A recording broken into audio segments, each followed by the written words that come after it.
Video on کر دیجیے آواز سے. بسم اللہ الرحمن الرحیم.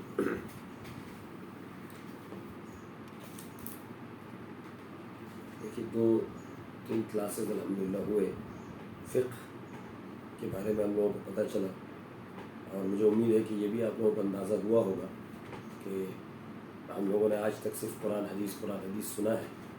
فقہ کا نام بہت کم لوگ سنتے ہیں، لیکن قرآن حدیث کی روشنی میں اس بات کا اندازہ ہوا ہوگا کہ فقہ قرآن و حدیث کا سے نکلنے والے امت کے لیے یا ایک فرد کے لیے مسائل جو ہوتے ہیں اس کا حل ہوتا ہے. دلائل کی روشنی میں بات آئی نا، جس کا ذکر اللہ نے حکمت کے طور پر ذکر کیا ہے نا. بات سمجھ میں آئی یا نہیں آئی؟ رخسار 1-2 لوگ بھی رسپانس کیا کیجئے فوراً.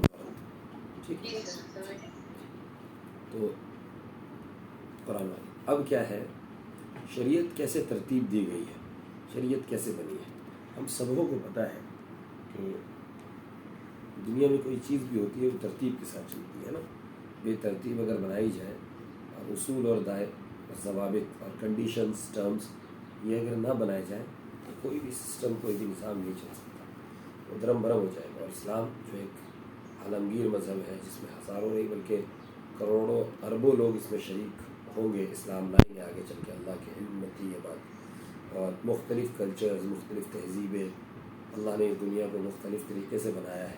کہیں پہ بارش والا علاقہ بنایا، کہیں پہ سمندری علاقہ بنایا، کہیں پہ پلین بنایا، کہیں پہ پہاڑ وہاڑ بنائے، تو کہیں پہ سردی کا ماحول ہے، کہیں پہ گرمی کا ماحول ہے، اور اللہ کو دین پر سب کو عمل کرانا ہے.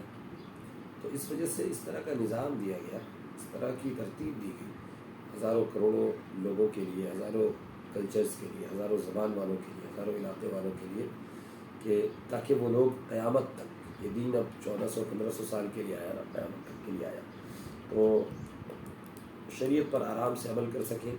اور جتنی شریعت اللہ کے نبی کے زمانے میں موجود تھی اتنی ہی شریعت قیامت کے دن تک بھی موجود رہے گی. اس میں کوئی تبدیلی یا کوئی چینجز یا کوئی کمی اور کبھی زیادتی نہیں ہوگی. اصول وہی رہے گا، مسائل بڑھتے رہیں گے، گھٹتے رہیں گے ہر زمانے کے اعتبار سے وہ سب ہوں گے. تو اس لیے اللہ تبارک و تعالیٰ نے کچھ اصول، ضابطے اور شریعت کیسے بنتی ہے، کیسے امت عمل کرے گی، ان چیزوں کو بتایا ہے. سورۃ الفاتحہ تو سب لوگوں نے پڑھا ہے نا، پڑھتے ہیں ہر نماز میں، ہر رکعت میں. بغیر سورۃ الفاتحہ کے تو نماز نہیں ہوتی. اگر آپ تنہا نماز پڑھتے ہیں تو بغیر سورہ فاتحہ کی آپ کی نماز نہیں ہوتی. اور اگر آپ جماعت کے ساتھ پڑھتے ہیں تو امام صاحب کے پڑھنے سے ہی ہماری نماز بھی درست ہوگی. امام صاحب بھی نہیں پڑھے تو ہماری نماز بھی نہیں ہوگی، امام صاحب نے پڑھ لیا تو ہماری نماز ہو گئی. ٹھیک ہے، تو سورۃ الفاتحہ کے اندر اللہ تبارک و تعالیٰ نے اس مسئلے کا حل کیا ہے کہ تم کو شریعت کس طرح سے ملے گی اور کیسے فالو کرنا ہے. اللہ تبارک و تعالیٰ نے فرمایا کہ ایاک نعبد و ایاک نستعین، اے اللہ ہم آپ سے مدد مانگتے ہیں، آپ ہی کی عبادت کرتے ہیں، آپ سے مدد مانگتے ہیں. یعنی کیوں مدد مانگنے کو اس کے ساتھ جوڑا گیا؟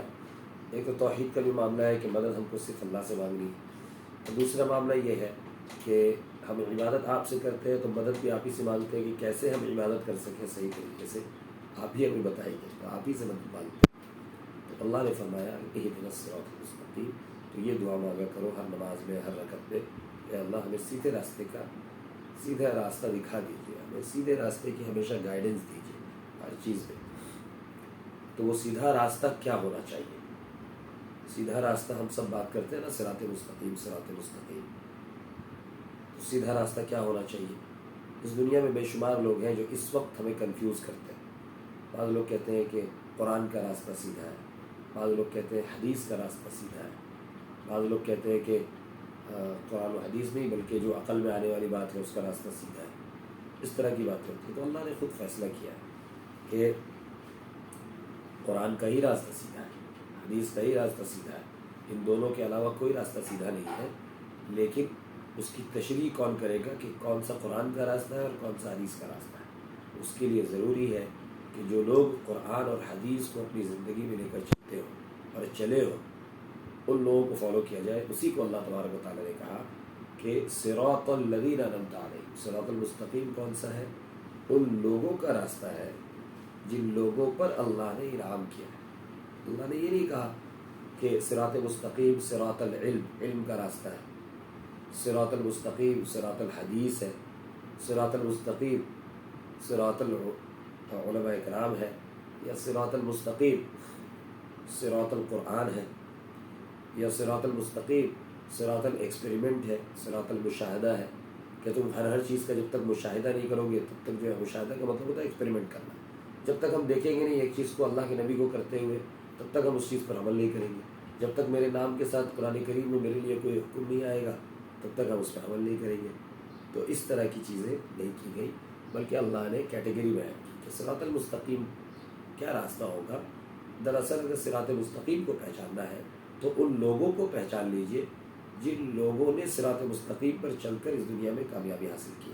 وہ کون لوگ ہیں؟ صراط الذین انعمت علیہم، وہ لوگ ہیں جن کے اوپر اللہ تبارک و تعالیٰ نے انعام کیا ہے۔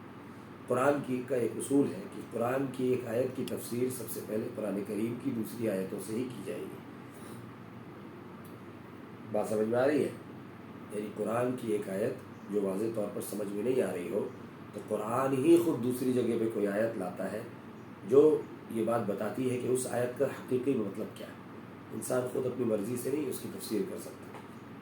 قرآن کریم میں جو تفسیر نہیں ہوتی یا اس آیت کی تشریح نہیں ہوتی تو احادیث رسول اللہ صلی اللہ علیہ وسلم کے اندر اس آیت کی تفسیر اور تشریح ہوتی ہے۔ یہ احادیث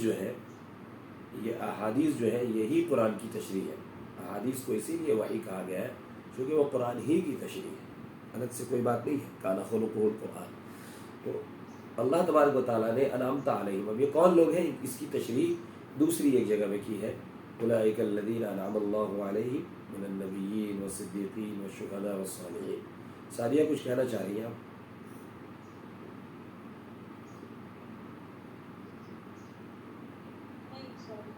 آواز آ رہی ہے نا؟ جی آواز آ رہی ہے۔ جی، تو اللہ تبارک و تعالیٰ نے ان لوگوں پر انعام کیا ہے، اولئک الذین انعم اللہ علیہم من النبیین، جو نبیوں میں سے ہیں، والشہداء نبیین، والصدیقین، دوسرے نمبر پہ صدیقین، تیسرے نمبر پہ شہداء اور چوتھے نمبر پہ صالحین۔ میں نے اس سے پہلے بھی بتایا تھا، نبیوں سے مراد تو نبی ہے، ظاہر سی بات ہے ہمارے سامنے اللہ کے نبی آئے تو اللہ کے نبی کا طریقہ صراط مستقیم ہے۔ اس کے بعد صدیقین یعنی صحابہ کا طریقہ، جنہوں نے ان کی تصدیق کی ہے، ان کو پہلے دفعہ میں دیکھا اور ان پر آگ بن کر کے ایمان لائے کہ ہاں یہ نبی ہے، یہ جو حکم دے رہے بس اسی پر چلنا ہے، یہی شریعت ہے، یہ جس چیز کو کہہ دے بس وہی شریعت ہے۔ اس کے بعد تیسرے نمبر پہ الشہداء، جنہوں نے صحابہ کو دیکھتے ہوئے مشاہدہ کیا، یعنی صحابہ کو دین پر عمل کرتے ہوئے، یعنی قرآن کریم کو تو وہ پڑھتے تھے لیکن پھر دیکھتے تھے کہ قرآن کریم میں ہے ان الصلاۃ کانت علی المؤمنین کتابا موقوتا، کہ اے مومنین آپ لوگوں پر نماز وقت مقررہ پر فرض ہے۔ الذین یقیمون الصلاۃ ویؤتون الزکاۃ، مومنین وہ ہے جو نماز قائم کرتے ہیں۔ اللہ نے کہا جگہ جگہ کہ ہم جب زمین پر اللہ کے بندوں کو اپنے بندوں کو جب حکومت دیتے ہیں تو وہ سب سے پہلے اقاموا الصلاۃ، نماز کو قائم کرتے ہیں۔ تو نماز کو تو قائم کرنے کا حکم دیا گیا لیکن اس کی تفصیلات نہیں بتائی گئی کہ کیسے کر کے قائم کرنا ہے۔ تو وہ کس نے کیا؟ وہ اللہ کے نبی نے کیا۔ اللہ کے نبی کو نماز قائم کرتے ہوئے کس نے دیکھا؟ حضرات صحابہ نے دیکھا اور ان کی تصدیق کی۔ تو حضرات صحابہ نے اللہ کے نبی کو دیکھ کر شریعت کو سیکھا سمجھا، جن چیزوں کی تفصیل قرآن میں نہیں آئی تھی ان چیزوں کو اللہ کے نبی سے سیکھا، جن چیزوں کی تفصیل پھر اللہ کے نبی صلی اللہ علیہ وسلم کی زندگی میں نہیں آ پائی ان چیزوں کو ان لوگوں نے مل جل کر قرآن و حدیث میں غور فکر کر کے پھر انہوں نے طے کیا۔ الشہداء اسی کو کہتے ہیں کہ صحابہ کی جو شاگردوں کی جماعت ہے اس کو کہتے ہیں تابعین، انہی کو کہتے ہیں الشہداء جنہوں نے مشاہدہ کیا صحابہ کرام۔ الصالحین، اس کے بعد تابعین کے بعد تابعین تبع تابعین کے بعد ایک قیامت تک آنے والا ایک سلسلہ ہے کہ ہر زمانے کے نیک لوگ، الصالحین، ہر زمانے کے نیک لوگ، ان لوگوں پر اللہ نے انعام کیا ہے۔ وحسن اولئک رفیقا، یہی بہترین لوگ ہیں۔ کتنے بہترین یہ لوگ ہیں کہ جن کی رفاقت اختیار کی جائے، جن سے دوستی کی جائے، جن کی جماعت کو اختیار کیا جائے اور جن کے راستے پہ چل کر صراط مستقیم کو حاصل کیا جائے۔ بعض لوگ کہتے ہیں نا قرآن کا راستہ، اس کا راستہ، اس کا راستہ، لیکن اگر قرآن ہی کو اپنے نفس کو الگ کر کے رکھے اور قرآن کے اندر غور کرے کہ بھائی صراط مستقیم ہے کون سا، تو اللہ نے خود بتایا صراط مستقیم یہ ہے۔ لوگ قرآن و حدیث پر غور ہی نہیں کرتے. سب سے پہلی چیز یہ ہے کہ قرآن پر ہی غور نہیں کرتے، اس وجہ سے کنفیوز ہوتے ہیں، یا جان کر بھی ان آیات کی تشریح اس طریقے سے نہیں کرتے جو اللہ نے خود قرآن کریم کی تشریح کی. اپنی مرضی سے کرتے ہیں اور امت کو بھی بہکاتے ہیں، خود بھی بہکتے ہیں. قرآن کریم کی ایک صفت یہ بھی بیان کی گئی ہے کہ قرآن کریم ہدایت بھی دیتا ہے، قرآن کریم گمراہ بھی کرتا ہے. یہدی بھی کثیرا و یضل بھی کثیرا. تو قرآن گمراہ نہیں کرتا، بلکہ قرآن کے اندر وہی باتیں ہوتی ہیں. لیکن گمراہ آدمی جس کے دل میں ٹیڑھ ہوتا ہے، وہ قرآن سے ہی ایسے ایسے دلائل نکال کر اس کو توڑ مروڑ کے پیش کرے گا کہ جس سے وہ خود بھی گمراہ ہوگا اور اس کے فالوورز کو بھی گمراہ کرے گا. تو یہ بات سمجھ میں آئی. اب اصول یہ ہے کہ اللہ تبارک و تعالیٰ نے جو شریعت نازل کی وہ قرآن کریم کے ذریعے سے، اور یہ کہا کہ ذالک الکتاب لا ریب فیہ، یہی قرآن ہے جس کے اندر کوئی شک شبے کی کوئی گنجائش نہیں ہے. تو شریعت صرف قرآن کا نام ہے. کس کا نام ہے؟ شریعت قرآن کا نام ہے، کیونکہ یہی ایک کتاب ہے جس کے اندر کوئی شک شبے کی کوئی گنجائش نہیں ہے. آنکھ بند کر کے اس کا ایک ایک حرف محفوظ ہے، ایک ایک حکم محفوظ ہے، اور جو حکم آ گیا اس میں کوئی تبدیلی بھی نہیں ہے اور آپس میں کانٹرڈکشن بھی نہیں ہے. تو شریعت کا سب سے پہلا اصول کیا ہے؟ قرآن کریم. کیا ہے اصول؟ قرآن کریم. جی، قرآن کریم سے جو مسائل نکل کر آ جائیں گے، پھر اور کسی اور چیز کو دیکھنے کی ضرورت ہی نہیں ہے. قرآن کریم سے اگر ایک بات واضح ہو گئی، بات سمجھ میں آ رہی ہے کہ قرآن کریم، اور کوئی قرآن کریم میں کوئی گنجلک چیز نہیں ہے، گھما پھرا کے باتیں نہیں کی گئی، سمپل سیدھا ڈوٹوک بات کی گئی. تو جب وہ بات آ گئی تو پھر اور نہ حدیث دیکھنے کی ضرورت، نہ اور دوسرے چیزوں کو دیکھنے کی ضرورت. بات سمجھ میں آ رہی ہے؟ مثال کے طور پہ قرآن کریم میں اکثر و بیشتر چیزیں عقائد کے لائن سے، عقائد کی لائن سے اکثر و بیشتر چیزیں وہ قرآن کریم کا حصہ ہے. اللہ کی ذات، اللہ کے رسول صلی اللہ علیہ وسلم کی رسالت اور آخری نبی ہونا، اسی طریقے سے نماز کا فرض ہونا، زکوٰۃ کا فرض ہونا، ایک دم ضروری ہونا، ہے نا، شراب کا حرام ہونا، قتل کا حرام ہونا، زنا کا حرام ہونا، اور اس طرح کے بے شمار عقائد والی چیزیں اور گناہ کبیرہ کی تفصیلات اکثر و بیشتر قرآن کریم کے واضح آیتوں کے اندر ہے. اب قرآن کریم میں جب وہ بات آ گئی تو پھر ہمیں انکار نہیں کر سکتے. ہم اس زمانے میں 150 سال پہلے ایک فرقہ وجود میں آیا جس کو کہتے ہیں مرزا غلام احمد قادیانی کا فرقہ. مرزا غلام احمد قادیانی، قادیان ایک جگہ پنجاب میں ہے، وہاں وجود میں آیا. انگریزوں نے اس کو کھڑا کیا پیسہ ویسے دے کر. آج بھی اس کا ہیڈ آفس لنڈن اور امریکہ میں ہے. اس وقت مسرور بول کر، غلام مسرور، مرزا غلام مسرور بول کر ایک آدمی ہے جو لمبا چوڑا صافہ پہنتا ہے، اور ان لوگوں کا صافہ لمبا لٹکا ہوا رہتا ہے، بالکل اس طرح سے جو اس کی چونچ ہوتے ہیں جو مارواڑی لوگ پہنتے ہیں اس طریقے سے اٹھا رہتا ہے. اور دن بھر ان کے چینلز ہیں بہت سارے جو خاص طور سے غیر پڑھے لکھے کنٹریز کے اندر چلتے ہیں، اور دن بھر ادھر ادھر کی تشریح اور اس کی تشریح کرتا رہتا ہے. بہت اچھی اچھی باتیں قرآن کی روشنی میں، حدیث کی روشنی میں ہوتی ہے. لیکن بیسک فنڈا یہ ہے کہ جو قرآن کا بالکل بیسک عقیدہ ہے، قرآن نے صاف کہا کہ آپ کے بعد خاتم النبیین، آپ خاتم النبیین ہیں، آپ کے بعد کوئی نبی نہیں آ سکتا. اسی کے خلاف ان لوگوں نے لگایا کہ نبی تو وہ تھے، لیکن مرزا غلام احمد قادیانی بھی جو ہے وہ نبی ہوا، اور اس کے بعد قرآن کریم کی غلط سلط ادھر ادھر کر کے ترجمہ تشریح، اس کے لیے اپنی اپنی کتابیں انہوں نے لکھی، اپنی قرآن کی تفسیر لکھی، اپنی حدیث کی تفسیر لکھی، اس کے اوپر اپنے بہت سارے دلائل دیے. یہی ہے یضل به کثیرا، کہ اسی کے ذریعے سے بے شمار لوگ گمراہ بھی ہوں گے. چونکہ معاملہ یہ ہے کہ ان کو فنڈ دیا گیا اسی کام کے لیے کہ تم کو کھڑے ہو کر یہ کام کرنا ہے. دراصل ہوا یہ کہ جب انگریز ہندوستان میں آنے کے بعد انہوں نے 150-200 سال میں آہستہ آہستہ کر کے اپنا پیر پھیلا دیا، تو ان کو یہ اندازہ ہو گیا. اس زمانے میں آپ کو یاد رکھنا چاہیے کہ ہندوستان، پاکستان اور بنگلہ دیش اور اگل بغل کے اور علاقے، یہ سب کے سب سندھ کہلاتے تھے اور ہند کہلاتے تھے. پاکستان کا علاقہ سندھ اور ادھر ہند. بہت لمبی چوڑی ایک حکومت تھی جو مغلیہ سلطنت کے ماتحت تھی، اور سب کے سب ایک ہی مسلک اور ایک ہی فقہ اور ایک ہی طریقے سے زندگی گزارتے تھے. کچھ علاقے جو ساحلی علاقے تھے وہاں شافعی حضرات تھے فقہی اعتبار سے، کچھ علاقے اوپر ادھر ادھر ہوں گے تو کچھ اور ہوں گے. میکسیمم میجورٹی یعنی 90% میجورٹی جو ہے وہ سب کے سب حنفی المسلک تھے، ایک ہی فقہ کے اعتبار سے چلتے تھے، عقیدہ بھی مضبوط اسی اعتبار سے، کوئی اختلاف وغیرہ نہیں تھا. وجہ کیا؟ کیونکہ بادشاہت تھی. اگر کوئی اس طرح کی باتیں کرتا تو اس زمانے میں صدر مفتی، صدر شیخ ہوا کرتے تھے، وہ فیصلہ کرتے کون صحیح کون غلط. تو کسی کی ہمت نہیں تھی، طاقت کا زور تھا، کوئی اگر غلط چیز اسلام کی تشریح کرتا پکڑ کے پیٹا جاتا، سزا دیا جاتا۔ تو اس وجہ سے ہندوستان میں کوئی اختلاف نہیں رہا۔ جب انگریزوں نے یہاں پہ پھوٹ ڈالنے کی سوچی اور مسلمانوں سے ہی انہوں نے حکومت چھینا تھا، تو انہوں نے سوچا کہ ان کو آپس میں لڑایا جائے، تبھی جا کر ہم یہاں حکومت کر سکتے ہیں۔ تو ان لوگوں نے 3 لوگوں کو کھڑا کیا، یعنی 3 شخصیات کو کھڑا کیا، اور اس کے ذریعے سے ہمارے بیچ میں یہ جو فتنہ فساد، اختلافات، اور وہ اختلافات جن مسائل کا حل کبھی زندگی میں نہیں ہو سکتا ہمارے طریقے سے، ہمارے اپنے اپنے اصول اور ضابطے کے طریقے سے، لیکن قرآن و حدیث کی روشنی میں الحمدللہ بالکل طے ہے اور فکس ہے اور ہو چکا ہے فیصلہ۔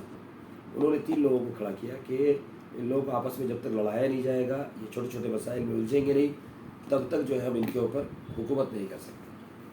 ان لوگوں نے یہ طے کر لیا کہ بھائی دینی کے نام پہ امت لڑتی ہے، کیونکہ عیسیٰ علیہ السلام کے زمانے میں بھی ایسا ہو چکا تھا، ان لوگ اس لائن سے ہو کر آئے تھے۔ عیسیٰ علیہ السلام کے زمانے میں ان کے بعد اللہ کے نبی صلی اللہ علیہ وسلم کے زمانے میں حضرت خالد بن ولید رضی اللہ تعالیٰ ایک ملک کے اندر پہنچے، اور پورا صحابہ کا لاؤ لشکر تھا۔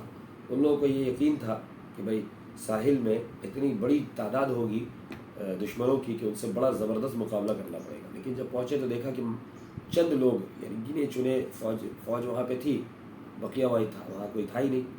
تو وہ جب اترے تو میرا مقابلہ اس طرح سے کیا ہونا تھا ان لوگوں سے، تو مقابلہ روب ایسے ہی رہتا ہے صحابہ کرام کا۔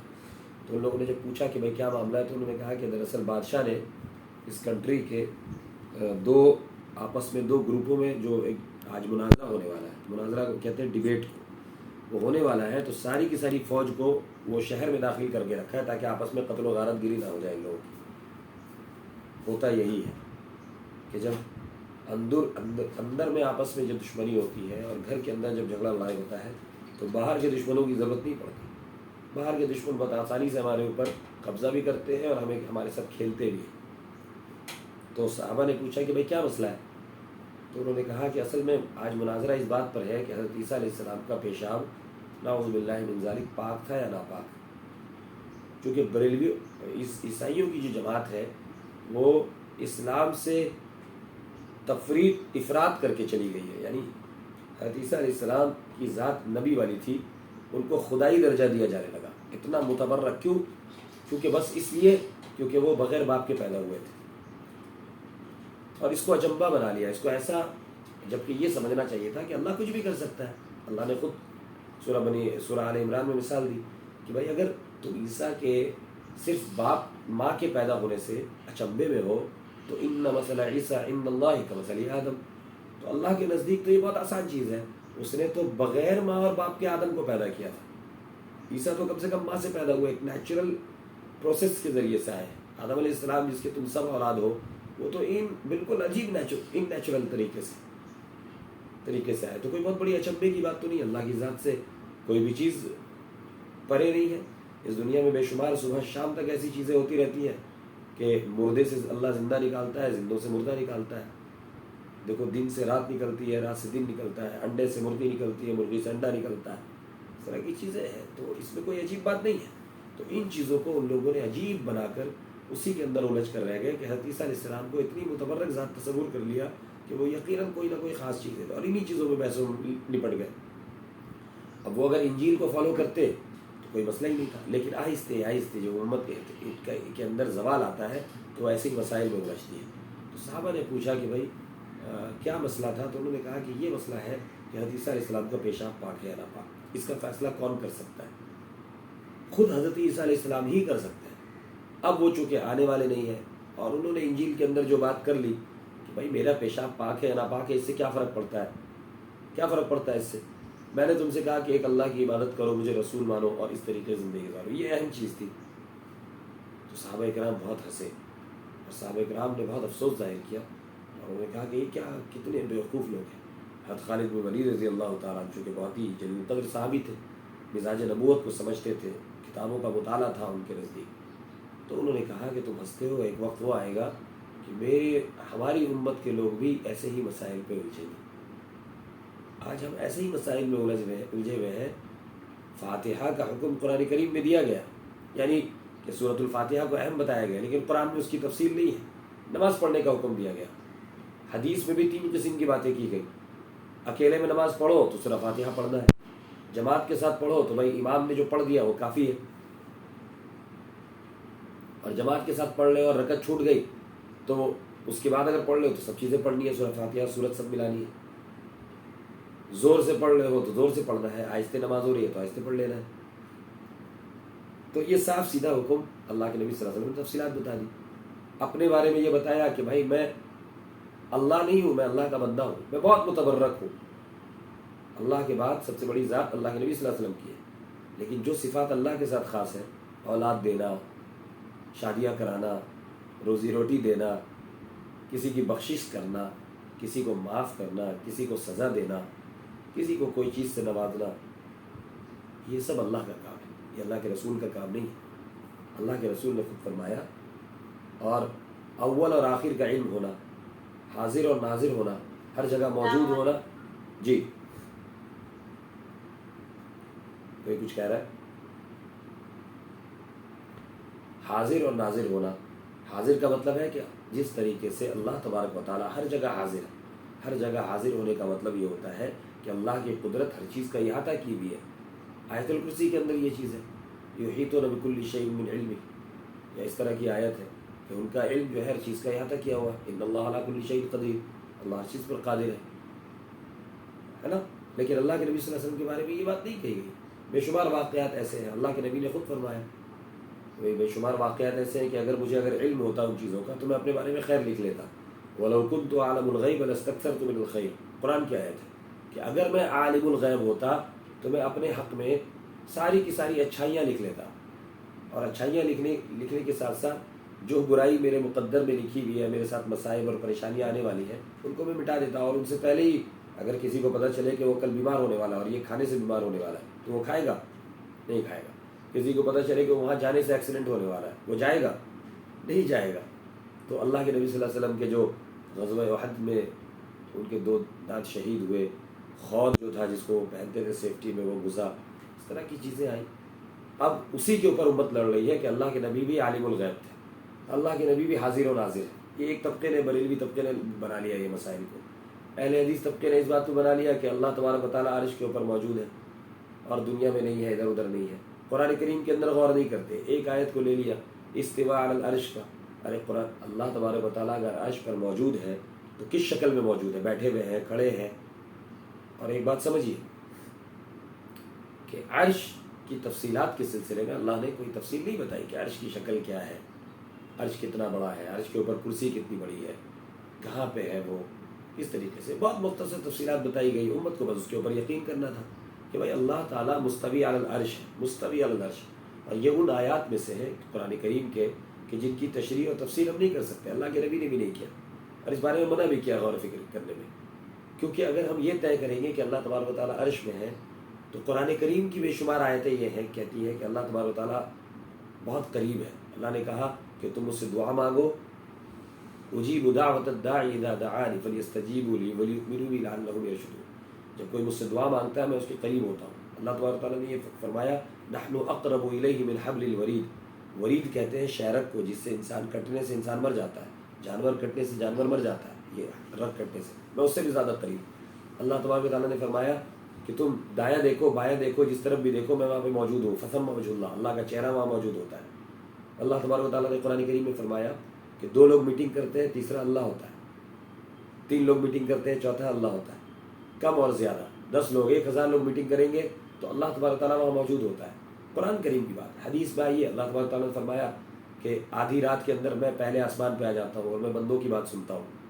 تو آنا اور جانا یہ سب جو تشریح ہوتی ہے نا، یہ اس شکل کے ساتھ نہیں ہے اللہ تبارک و تعالیٰ کے ذات، کہ اللہ تبارک و تعالیٰ کہیں ایک خاص جگہ میں محدود انسانی شکل میں ہے اور وہ اتنے چھوٹے یا اتنا محدود شکل میں ہے کہ ان کو اٹھ کر یہاں سے وہاں جانا پڑے۔ نعوذ باللہ من ذالک، کہ اللہ کی صفات کے اندر شریک ہے، شرک ہے، یہ شرک ہے۔ لوگ اسی کو توحید بول رہے ہیں، آج لوگ اسی کو توحید بول رہے ہیں کہ اللہ تبارک و تعالیٰ جو ہے عرش کے اوپر موجود ہے۔ آپ لوگ کہتے ہو اللہ تبارک و تعالیٰ ہر جگہ موجود ہے، ہر جگہ کیسے کوئی موجود ہو جاتا ہے؟ ان کی چھوٹی عقل یہ سمجھتی ہے کہ اللہ تبارک و تعالیٰ کی بھی ایک انسانی شکل ہے تو جو ہر جگہ نہیں موجود ہو سکتی۔ جب ان سے پوچھا جائے کہ عرش پہ کس طریقے سے موجود ہے، بیٹھے ہیں، کھڑے ہیں، کیا کر رہے ہیں، ان کے پاس کوئی جواب نہیں ہے، چونکہ قرآن حدیث میں اس چیز کا کوئی جواب نہیں ہے۔ دوسری چیز یہ ہے کہ اگر وہ عرش کے اوپر ہے یا کرسی کے اوپر ہے تو جو مکین ہوتا ہے وہ مکا سے چھوٹا ہوتا ہے. عقل والی بات ہے. اس کا مطلب یہ ہے کہ میں اس چیئر پہ بیٹھا ہوا ہوں, یہ چیئر میری ذات سے بڑی ہوگی تبھی میں اس کے اندر سماؤں گا. اگر میری ذات بڑی ہوئی, اتنی بڑی ہوئی, تو ظاہر سی بات ہے میں چیئر میں سماؤں گا کیسے؟ تو اللہ اکبر کہا گیا. پھر اللہ تبارک و تعالیٰ اگر عرش پر ہے تو اس کا مطلب عرش اللہ کی ذات سے بڑا ہے, تبھی اللہ عرش پر ہے. بات سمجھ میں آ رہی ہے آپ لوگوں کو؟ رسپانس کیجئے تو پھر میں آگے بات کروں. جی سر. کلیئر ہو رہا ہے نا؟ جی سر. تو اس لیے ان آیات کے بارے میں صحابہ اکرام اور اللہ کے نبی صلی اللہ علیہ وسلم نے یہ بتایا صحابہ اکرام کو کہ بھائی ان چیزوں میں غور نہیں کرنا. قرآن میں آیا ید اللہ, اللہ کا ہاتھ, وجہ اللہ, اللہ کا چہرہ. قرآن میں آیا اللہ کا دائرہ ہاتھ. تو یہ سب وہ آیتیں ہیں. اللہ تبارک تعالیٰ کی ذات کے بارے میں آیا اللہ عرش پر ہے, اللہ. یہ سب وہ آیتیں ہیں جو جس کو کہتے ہیں متشابہات. متشابہات کا مطلب ہوتا ہے یہ ایسی آیتیں جن کی جتنی تشریح اللہ کے نبی نے کی بس اتنا ہی, اس سے زیادہ آگے ڈسکشن کرنے کی ضرورت نہیں, کیونکہ اگر آگے جائیں گے ہم کنفیوز ہوں گے اور ہو سکتا ہے مرتد ہو جائے, ہو سکتا ہے ہم قرآن کا انکار کریں, اسلام کا انکار کریں, اللہ کی ذات کا انکار کریں. اسی طریقے سے اللہ کے نبی صلی اللہ علیہ وسلم نے دیکھا ایک دفعہ صحابہ کو کہ وہ اللہ کی ذات میں غور کر رہے ہیں. اللہ کے نبی آئے بہت ناراض ہوئے, انہوں نے کہا کہ اللہ کی صفات میں غور کیا کرو, کتنی بڑی اللہ کی مخلوق ہے. اللہ آسمان کیسا بنایا, انسانوں کو کیسے بنایا, کتنے مختلف زبان والے لوگ بنائے, اور مختلف زبان والے لوگ ایک دوسرے کی باتوں کو سمجھتے ہیں. اللہ نے کسی کو کالا, کسی کو گورا, ایک ہی ماں کے پیٹ سے پیدا ہوتے ہیں, ایک بھائی کالا, ایک بھائی گورا, ایک موٹا, ایک پتلا, ایک عقل مند, ایک بیوقوف. اللہ کی قدرت میں غور کرو کہ کوئی تو ہے جو اس طرح کا کام کرتا ہے, اپنی مرضی سے انسان نہیں ہوتا. لیکن ہم اللہ کی صفات میں غور کرنے کے بجائے کیا ہوتا ہے, اللہ کی ذات میں. جب اللہ کی صفات میں انسان غور کرے گا تو اللہ کی صفت کی کا جو مقام اور مرتبہ ہے وہ پہچانے گا, اللہ کی ذات سمجھ میں آئے گی. لیکن اللہ کی ذات میں غور کرے گا تو انسان محدود علم والا, اس سے زیادہ نہیں سوچ سکتا. تو پھر انسان کیا سمجھے گا, جتنی چیزوں کو دیکھا ہے بس ویسے ہی سمجھے گا کہ اللہ تعالیٰ 10 ہاتھ کے ہوں گے, انسان 2 ہاتھ کا ہوتا ہے, تو اللہ تعالیٰ کے 10 ہاتھ ہوں گے تبھی اتنا سارا کام کر پا رہے ہیں. اسی وجہ سے ایک جماعت ہے ہندوؤں کی جو یہ سمجھتی ہے اللہ تبارک و تعالیٰ جو ہے وہ بالکل پہاڑ کے اوپر رہتے ہوں گے تبھی وہ طاقتور ہے, برف برداشت کر لیتے ہوں گے. شیو بھگوان بنا دیا. اللہ تبارک تعالیٰ شیر سب سے طاقتور چیز ہے, تو اللہ تعالیٰ شیر کے اوپر سواری کرتے ہوں گے, تو شیر پر بیٹھا دیا ماں درگا کو. اللہ تعالیٰ جو ہے وہ عورت چونکہ اس دنیا میں انسان کو جنم دیتی ہے تو سب سے پاورفل عورت کی ذات ہے, تو اللہ تبارک تعالیٰ کو عورت کی ذات بنا دی. یہی ہو رہا ہے نا, یہی ہو رہا ہے نا. تو ایسے ہی کر رہے ہیں لوگ, چونکہ جب اپنی عقل دوڑائے گا انسان تو ایسے ہی جائے گا. شریعت نے ایک چیز فیصلہ کیا تھا اس کو مان لینا چاہیے تھا. تو امت اس وقت اس اختلاف کا شکار ہے جو انگریزوں نے ہمارے بیچ میں بویا تھا, اور 3 لوگوں کی 1857 کے بعد 3 لوگوں کو اٹھایا. سب سے پہلے انہوں نے یہ کام کیا کہ ان کی مسجدوں کے اندر, دیکھیے اس زمانے میں علماء حق جو تھے وہ صحابہ کرام کے ماننے والے, وہ لوگ عراق اور کوفہ کے راستے سے ادھر آئے تھے جو مغلیہ سلطنت والے تھے. وہیں کے علماء, وہیں کے شیخ یہاں پہ ہوا کرتے تھے جو مسئلے مسائل اور بیان کرتے تھے. فتاوی عالمگیری کا نام آپ لوگوں نے سنا ہوگا, فتوے کی بہت بڑی کتاب ہے. فتویٰ کہتے ہیں شریعت کے حکم کو, یعنی قرآن و حدیث کی روشنی میں کوئی ایک بات کے بارے میں جب ایک فیصلہ سنا دیا جائے, ججمنٹ اس کو کہتے ہیں فتویٰ, اسی کی کہتے ہیں فتویٰ, ججمنٹ. تو وہ ججمنٹ کی کتاب کہ شریعت کیسے بنے گی, اس کی ایک کتاب کا نام ہے فتاوی عالمگیری, جو اورنگزیب عالمگیر رحمۃ اللہ علیہ جو مغلیہ سلطنت کے ایک بڑے بادشاہ گزرے ہیں, جنہوں نے تقریباً 60-70 سال حکومت کی, بہت نیک صفت تھے. انہوں نے 1300-1400 علماء اکرام کو اورنگ آباد کے اندر جمع کیا اور شریعت کو لکھنے پر کہ مغلیہ سلطنت کے لیے ایک اصول اور ایک ضابطہ لکھ دیجئے یہاں کی زبان میں, آسان طریقے سے ہندوستانی سسٹم کو دیکھتے ہوئے. ہم لوگ آج بھی وہی سب چیزوں کے اوپر چل رہے ہیں.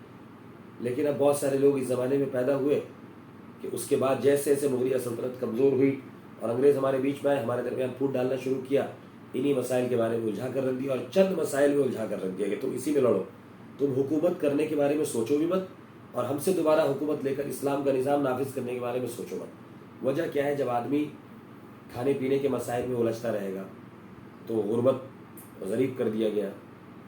آدمی دینی مسائل میں الجھتا رہے گا, آدمی یہ کنفیوز رہے گا کہ میری نماز ہو رہی ہے یا نہیں ہو رہی, میرا عقیدہ درست ہے یا نہیں ہے, میں اس مولانا سے ملوں یا نہ ملوں, اس مولانا کی بات سنوں, اس مولانا کی بات سنوں, کس کی بات سنوں. کنفیوز رہے گا تو آگے کے بارے میں کیا سوچے گا, جبکہ یہ کوئی مسئلہ ہی نہیں تھا.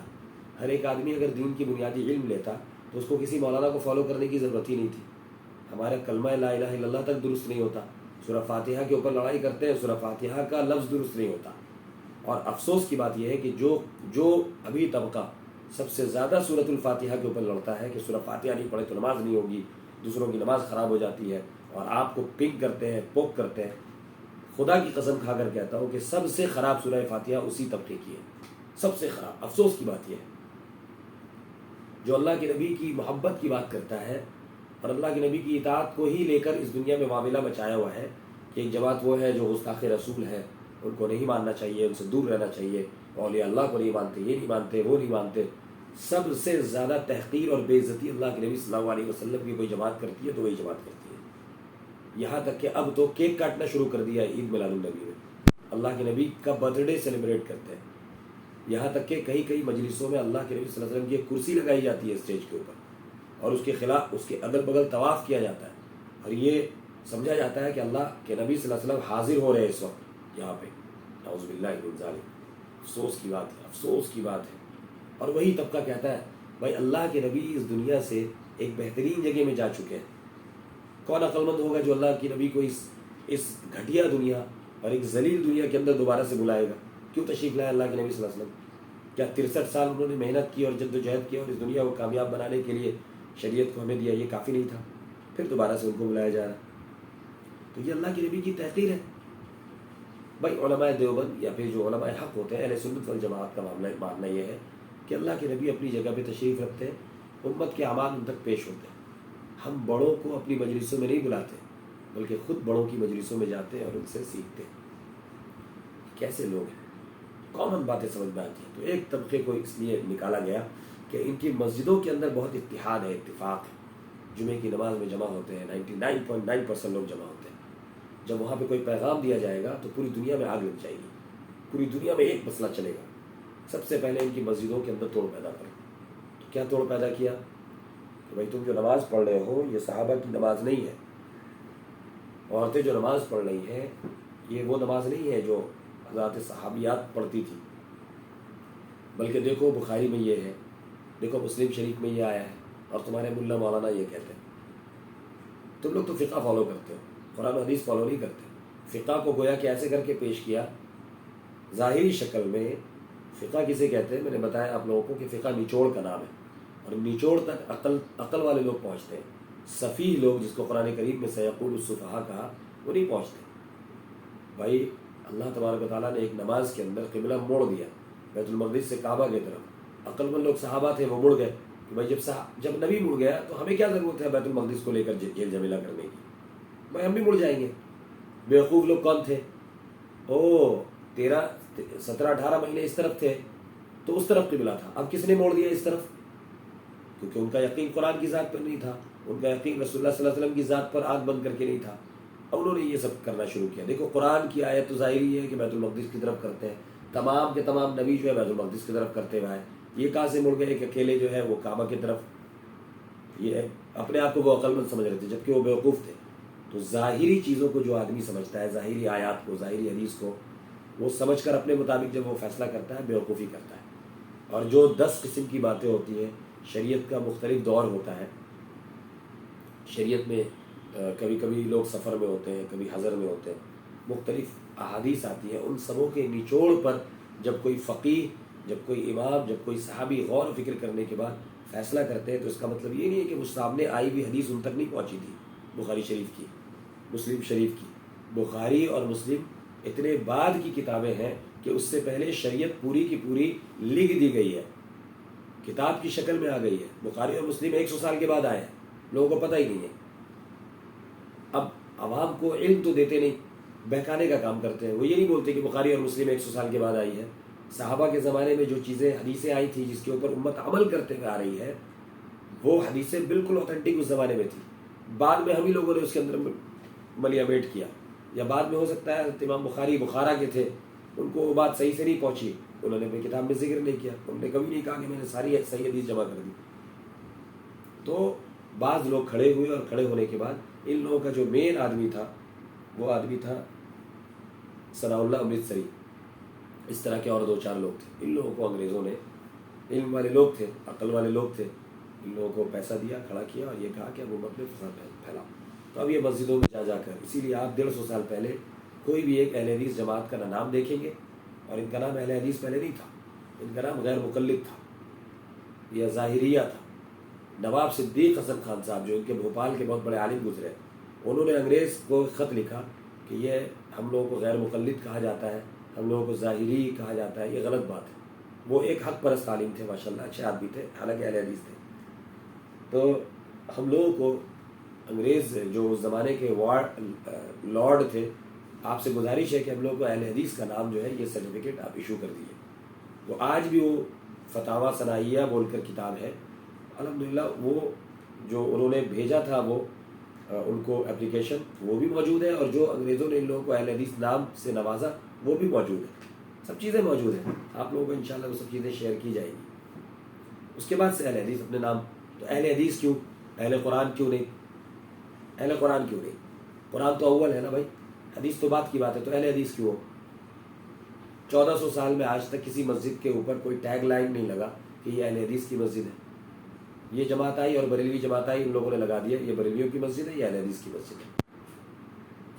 علماء حق جو ہوتے ہیں وہ ہر ایک آدمی کو مسلمان سمجھتے ہیں، ہر مسجد اسلام کی مسجد ہوتی ہے۔ جس طرح سے منافقین نے اللہ کے نبی کے زمانے میں مسجد ضرار بنایا تھا، جس کو اللہ تبارک و تعالیٰ نے حکم دیا جا کر توڑیے، اللہ کے نبی خود گئے مسجد بنائی تھی جو عیسائیوں نے پیسہ دے کر بنوایا تھا مدینے کے اندر، تاکہ مسجد نبوی لوگ نہیں جا کر مسجد ضرار کے اندر نماز پڑھیں، اور یہاں سے یہ لوگ آہستہ آہستہ کر کر کے انجیل تورات کی غلط باتوں کو یہاں نکالیں اور امت میں پھوٹ ڈالیں۔ اللہ کے نبی کو اس وقت وحی سے پتہ چل گیا، اللہ کے نبی کو فرمایا گیا کہ جائیے صحابہ کی جماعت لے کر آج ہی نیست و نابود کیجیے اس مسجد کو، نیست و نابود کیا گیا۔ یہ چیزیں ہمارے علم میں نہیں ہیں۔ تو اس زمانے میں یہ آدمی آیا اور اس نے پھر مسجدوں میں یہ باتیں پھیلانا شروع کی۔ شروع میں لوگ علم والے تھے، عقل والے تھے، علماء کرام تھے، تو وہ لوگ تو بہکے نہیں، لیکن آہستہ آہستہ ہم جیسے کمزور علم والے لوگ وہ لوگ پھیلتے چلے گئے، جو پیسہ ملتا چلا گیا، ان کی تعداد بڑھتی چلی گئی، جب نوکری اور چھوکری اور بہت ساری چیزیں ملتی چلی گئی۔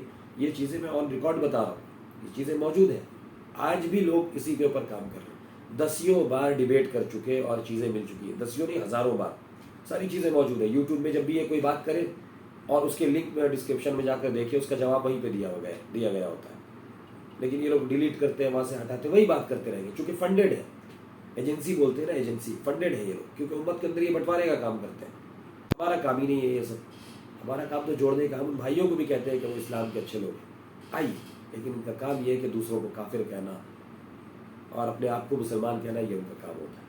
پھر کچھ دن کے بعد دوسری جماعت ایک آئی کہ یہ جو علماء دیوبند ہے جو 1866 میں جو جنگ آزادی میں شریک ہوئے، اور مولانا قاسم نانوتوی رحمۃ اللہ علیہ نے دیکھا کہ علماء کو مارا جا رہا ہے، علماء کے ختم ہونے سے دین ختم ہو جاتا ہے، تو انہوں نے پھر ایک مدرسے کی بنیاد ڈالی، دارالعلوم دیوبند کی، اس کے ذریعے سے جو ہے دین کے طالب علم پیدا ہونے لگے۔ آج بھی آپ غور کر لیں تو جتنی بھی حق پرست جماعتیں ہیں جو کام کر رہی ہیں امت مسلمہ کے لیے، ان کا تعلق علماء دیوبند سے ہی ہوگا، پوری دنیا کے اندر، پوری دنیا کے اندر، پوری دنیا کے اندر۔ اور انڈیا مسلم مسئلہ بورڈ علماء دیوبند نے بنایا، جمعیت علماء ہند جنہوں نے ہندوستان میں مسلمانوں کے رہنے کے لیے ایک نظام بنا پائے، اور پاکستان جو بٹوارا ہو گیا تھا اس کے بعد یہاں پہ قتل کر دیا جاتا، لیکن یہاں روکا ان لوگوں نے، اور بات چیت کر کے اور ڈیل کر کے یہاں ایک سسٹم بنایا۔ آج وہ کیا کر رہی نہیں کر رہی بات کی بات، تبلیغی جماعت، اہل حق کی جماعت، علماء دیوبند کی جماعت، جو پوری دنیا میں ہر ایک کو اسلام کی طرف لانے کا کام کرتی ہے، دعوت کا کام کرنے والے علماء دیوبند کی جماعت، ختم نبوت کے اوپر کام کرنے والے علماء دیوبند کی جماعت، باطل کے خلاف جو ہے باطل سے کو پکڑنے والے، دلیل کی روشنی میں ان کی پکڑ کرنے والے، دین کو صاف ستھرے شکل میں لانے والے علماء دیوبند کی جماعت۔ تو ایسا لگنے لگتا ہے ان لوگوں کے بیچ میں رہتے ہوئے کہ یہ بھی اختلافات کرتے ہیں، اختلافات نہیں کرتے، ہم تو دین کو افراط اور تفریط سے بچاتے ہیں۔ دین افراط اور تفریط کسے کہتے ہیں؟ اسلام نے حضرت عیسیٰ علیہ السلام کو نبی بنا کر بھیجا، ان کو نبی ماننا یہ عدل ہے، مساوی ہے، یعنی یہ بیچ کا طریقہ ہے۔ ان کو نبی سے خدا بنا دینا یہ افراط ہے، یعنی دین کے اندر زیادتی کر دینا، جو عیسائیوں نے کیا۔ ان کو نبی کی ذات سے گرا کر ولد الزنا، نعوذ باللہ من ذالک، کہ یہ زنا کی اولاد ہے، اور جوزف سے مریم نے جو ہے وہ زنا کیا تھا، منہ کالا کیا تھا، اس وجہ سے پیدا ہوا، اس لیے ہم اس کو سولی پر چڑھائیں گے، اور یہ فتنہ فساد کرنے والا ہے۔ یہ یہودیوں نے بنا دیا، اس کو کہتے ہیں تفریط۔ کیا کہتے ہیں اس کو؟ تفریط۔ لیکن مسلمانوں نے عیسیٰ علیہ السلام کو اللہ کا نبی مانا، لیکن اس کے بعد انہوں نے ان کے بعد دوسرے نبی کو بھی مانا کہ ان کے بعد حضرت محمد صلی اللہ علیہ وسلم آئیں گے، چونکہ حضرت عیسیٰ علیہ السلام نے اطلاع دیا تھا کہ موسیٰ علیہ السلام محمد صلی اللہ علیہ وسلم میرے بعد آئیں گے، اور اللہ سے دعا بھی مانگی تھی کہ اس نبی کی امت میں مجھے پیدا کیجیے گا، چونکہ ان کو حالات پتہ چل گئے تھے کہ کتنے فالوورز ہوں گے ان کے، اور کس طرح کے علماء ہوں گے جو نبی تو نہیں ہوں گے لیکن نبیوں والا کام کریں گے، دین کو بالکل عدل کے اوپر قائم رکھیں گے، نہ اس میں افراط ہونے دیں گے نہ اس میں تفریط ہونے دیں گے۔ یہ ہے درمیانی چیز۔ اللہ کے رسول صلی اللہ علیہ وسلم کی ذات، اللہ کے رسول صلی اللہ علیہ وسلم کی ذات ہے، ان کو حاضر اور ناظر سمجھ کر خدا کی ذات میں پہنچا دینا، یہ نصرانیوں کا طریقہ ہے جس پر بریلوی جماعت آ گئی اس زمانے میں۔ اللہ کے نبی صلی اللہ علیہ وسلم کو یہاں تک کہ ان کے قبر میں بھی زندہ نہ ماننا اور یہ کہنا کہ وہ قبر میں بھی کچھ نہیں سنتے، یہ تفریط ہے۔ ان کو وہاں پہ مردہ تصور کر لینا یہ تفریط ہے جو غیر مقلدین اور اہل حدیث کی جماعت کہنے لگ جاتی ہے۔ اولیاء اللہ کو اولیاء اللہ ماننا، متبرک ماننا، یہ علماء دیوبند، علماء حق اور صحابہ کا مسلک ہے، یہ عدل ہے۔ لیکن یہاں سے اولیاء اللہ کو اوپر لے کے چلے جانا کہ نہیں ان کے بغیر جنتی نہیں ملے گی، ان سے بھی مانگنا ہے اولاد کو، ان کے یہاں جانا ہے زیارت کرنے کے لیے ان کی، اور ان سے مانگیں گے نہیں تب تک دین کے اوپر قائم نہیں رہ سکتے۔ بریلویوں کا افراط ہے یہ اس زمانے کے اعتبار سے۔ اولیاء اللہ کی کوئی حقیقت نہیں ہے، کوئی اوقات نہیں ہے، ائمہ مجتہدین کی کسی کی کوئی اوقات نہیں ہے۔ دین کو ان لوگوں نے شرک اور کفر سے بھر دیا ہے، یا ان کو کوئی ماننے واننے کی ضرورت نہیں ہے، گرا دیا ان کو ان کے مقام سے، کوئی ایسی خاص بات نہیں ہے، سب برابر ہے۔ یہ تفریط ہے جو یہودیوں کا طریقہ ہے۔ اللہ کے نبی نے فرمایا میری امت کے لوگ بنی اسرائیل کے طریقے کے اوپر رہیں گے، اور جتنے فرقے بنی اسرائیل میں ہوئے تھے اتنے فرقے یہاں پہ بھی ہوں گے، یہاں تک کہ بنی اسرائیل کے کسی شخص نے اپنی ماں سے زنا کیا ہوگا میری امت کے لوگ بھی کریں گے۔ بنی اسرائیل کا کوئی شخص اگر کسی سوراخ میں داخل ہوا ہوگا تو میری امت کے لوگ بھی اس سوراخ میں داخل ہوں گے، یعنی اسی طرح کا کام کریں گے، بالکل ہونے والا ہے۔ لیکن حق پرست کون ہوں گے؟ سب کے سب گمراہ ہوں گے۔ حق پرست وہ ہوں گے جو ما انا علیہ واصحابی، وہ اس طریقے کو فالو کریں گے جس پر میں ہوں گا اور میرے صحابہ کی جماعت ہوگی۔ اسی لیے ہم لوگ اپنے آپ کو اہل سنت والجماعت، یعنی اللہ کے نبی کی سنت کو ماننے والے، اور جو سنتیں صحابہ اکرام نے ہم تک پہنچائی ہے کہ اللہ کے نبی کی یہ سنت تھی، اس جماعت کو بلائنڈلی فیتھ کرنے والے، اس کو کہتے ہیں اہل سنت والجماعت۔ میں آپ کو مثالیں دوں گا۔ تو ایک دو جماعتیں یہ ہوئی۔ دوسری جماعت یہ ہوئی کہ بھائی یہ مولوی جو حضرات ہیں یہ لوگ رسول اللہ کو حاضر و ناظر نہیں سمجھتے، دیکھو رسول اللہ کی توقیر نہیں کرتے، جب رسول اللہ کا نام آتا کھڑے نہیں ہوتے، آنکھوں کو چومتے نہیں ایسے کر کر کے۔ اللہ کے نبی نے کہیں حکم نہیں دیا، نہ قرآن و حدیث میں کہیں حکم ہے، نہ صحابہ کی زندگی میں ملتا ہے کہ چومنا ہے۔ درود شریف کا حکم دیا گیا، درود شریف پڑھتے، ہر بار پڑھتے، محمد صلی اللہ علیہ وسلم زندگی نہیں تھکتی۔ لیکن اللہ کے نبی کی ذات کو اوپر پہنچا دینا یہ افراط ہے، نیچے کر دینا یہ تفریط ہے۔ دونوں سے ہم لوگ پاک ہیں الحمدللہ۔ اہل حدیث جماعت کہتی ہے کہ جب مدینے کا ہم سفر کریں گے تو مسجد نبوی کی نیت کریں گے کہ ہم مسجد نبوی کی زیارت کرنے جا رہے ہیں، اللہ کے نبی کی ذات کی نیت نہیں کر سکتے، یہ ان کا مسلک ہے، نعوذ باللہ من ذالک۔ یہ تفریط ہے۔ اللہ کے نبی کی ذات کو محترم نہیں مان کر مسجد نبوی کو محترم مان لیا ہے۔ مسجد نبوی کی کیا حیثیت ہے؟ مسجد نبوی کی کیا حیثیت ہے جب تک کہ اللہ کے نبی صلی اللہ علیہ وسلم وہاں موجود نہ ہو؟ یہ بھی ہمارا عقیدہ ہے کہ عرش سے بھی زیادہ اور کرسی سے بھی زیادہ، عرش کے اوپر جو کرسی ہے جس پر کہتے ہیں کہ اللہ مستوی ہے، اس سے بھی زیادہ زمین کا وہ ٹکڑا محترم اور متبرک ہے جو ٹکڑا اللہ کے نبی صلی اللہ علیہ وسلم کی قبر مبارک میں اللہ کے نبی صلی اللہ علیہ وسلم کے جسم اطہر سے جڑا ہوا ہے، ملا ہوا ہے۔ عجیب بات ہے نا، لوگوں کو نہیں سمجھ میں آئے گی بات۔ عرش سے اور عرش کی کرسی بھی سے بھی زیادہ وہ ٹکڑا محترم ہے جو ٹکڑا اللہ کے نبی صلی اللہ علیہ وسلم کی ذات سے قبر مبارک کے اندر جس میں اطہر سے ملا ہوا ہے۔ کیوں؟ ایک طرح سے سننے میں عجیب بات آتی ہے کہ اللہ تبارک تعالیٰ جس کرسی پر ہے وہ متبرک ہونا چاہیے، اللہ کے نبی صلی اللہ علیہ وسلم جس زمین پر ہے وہ کیسے متبرک ہو سکتا ہے؟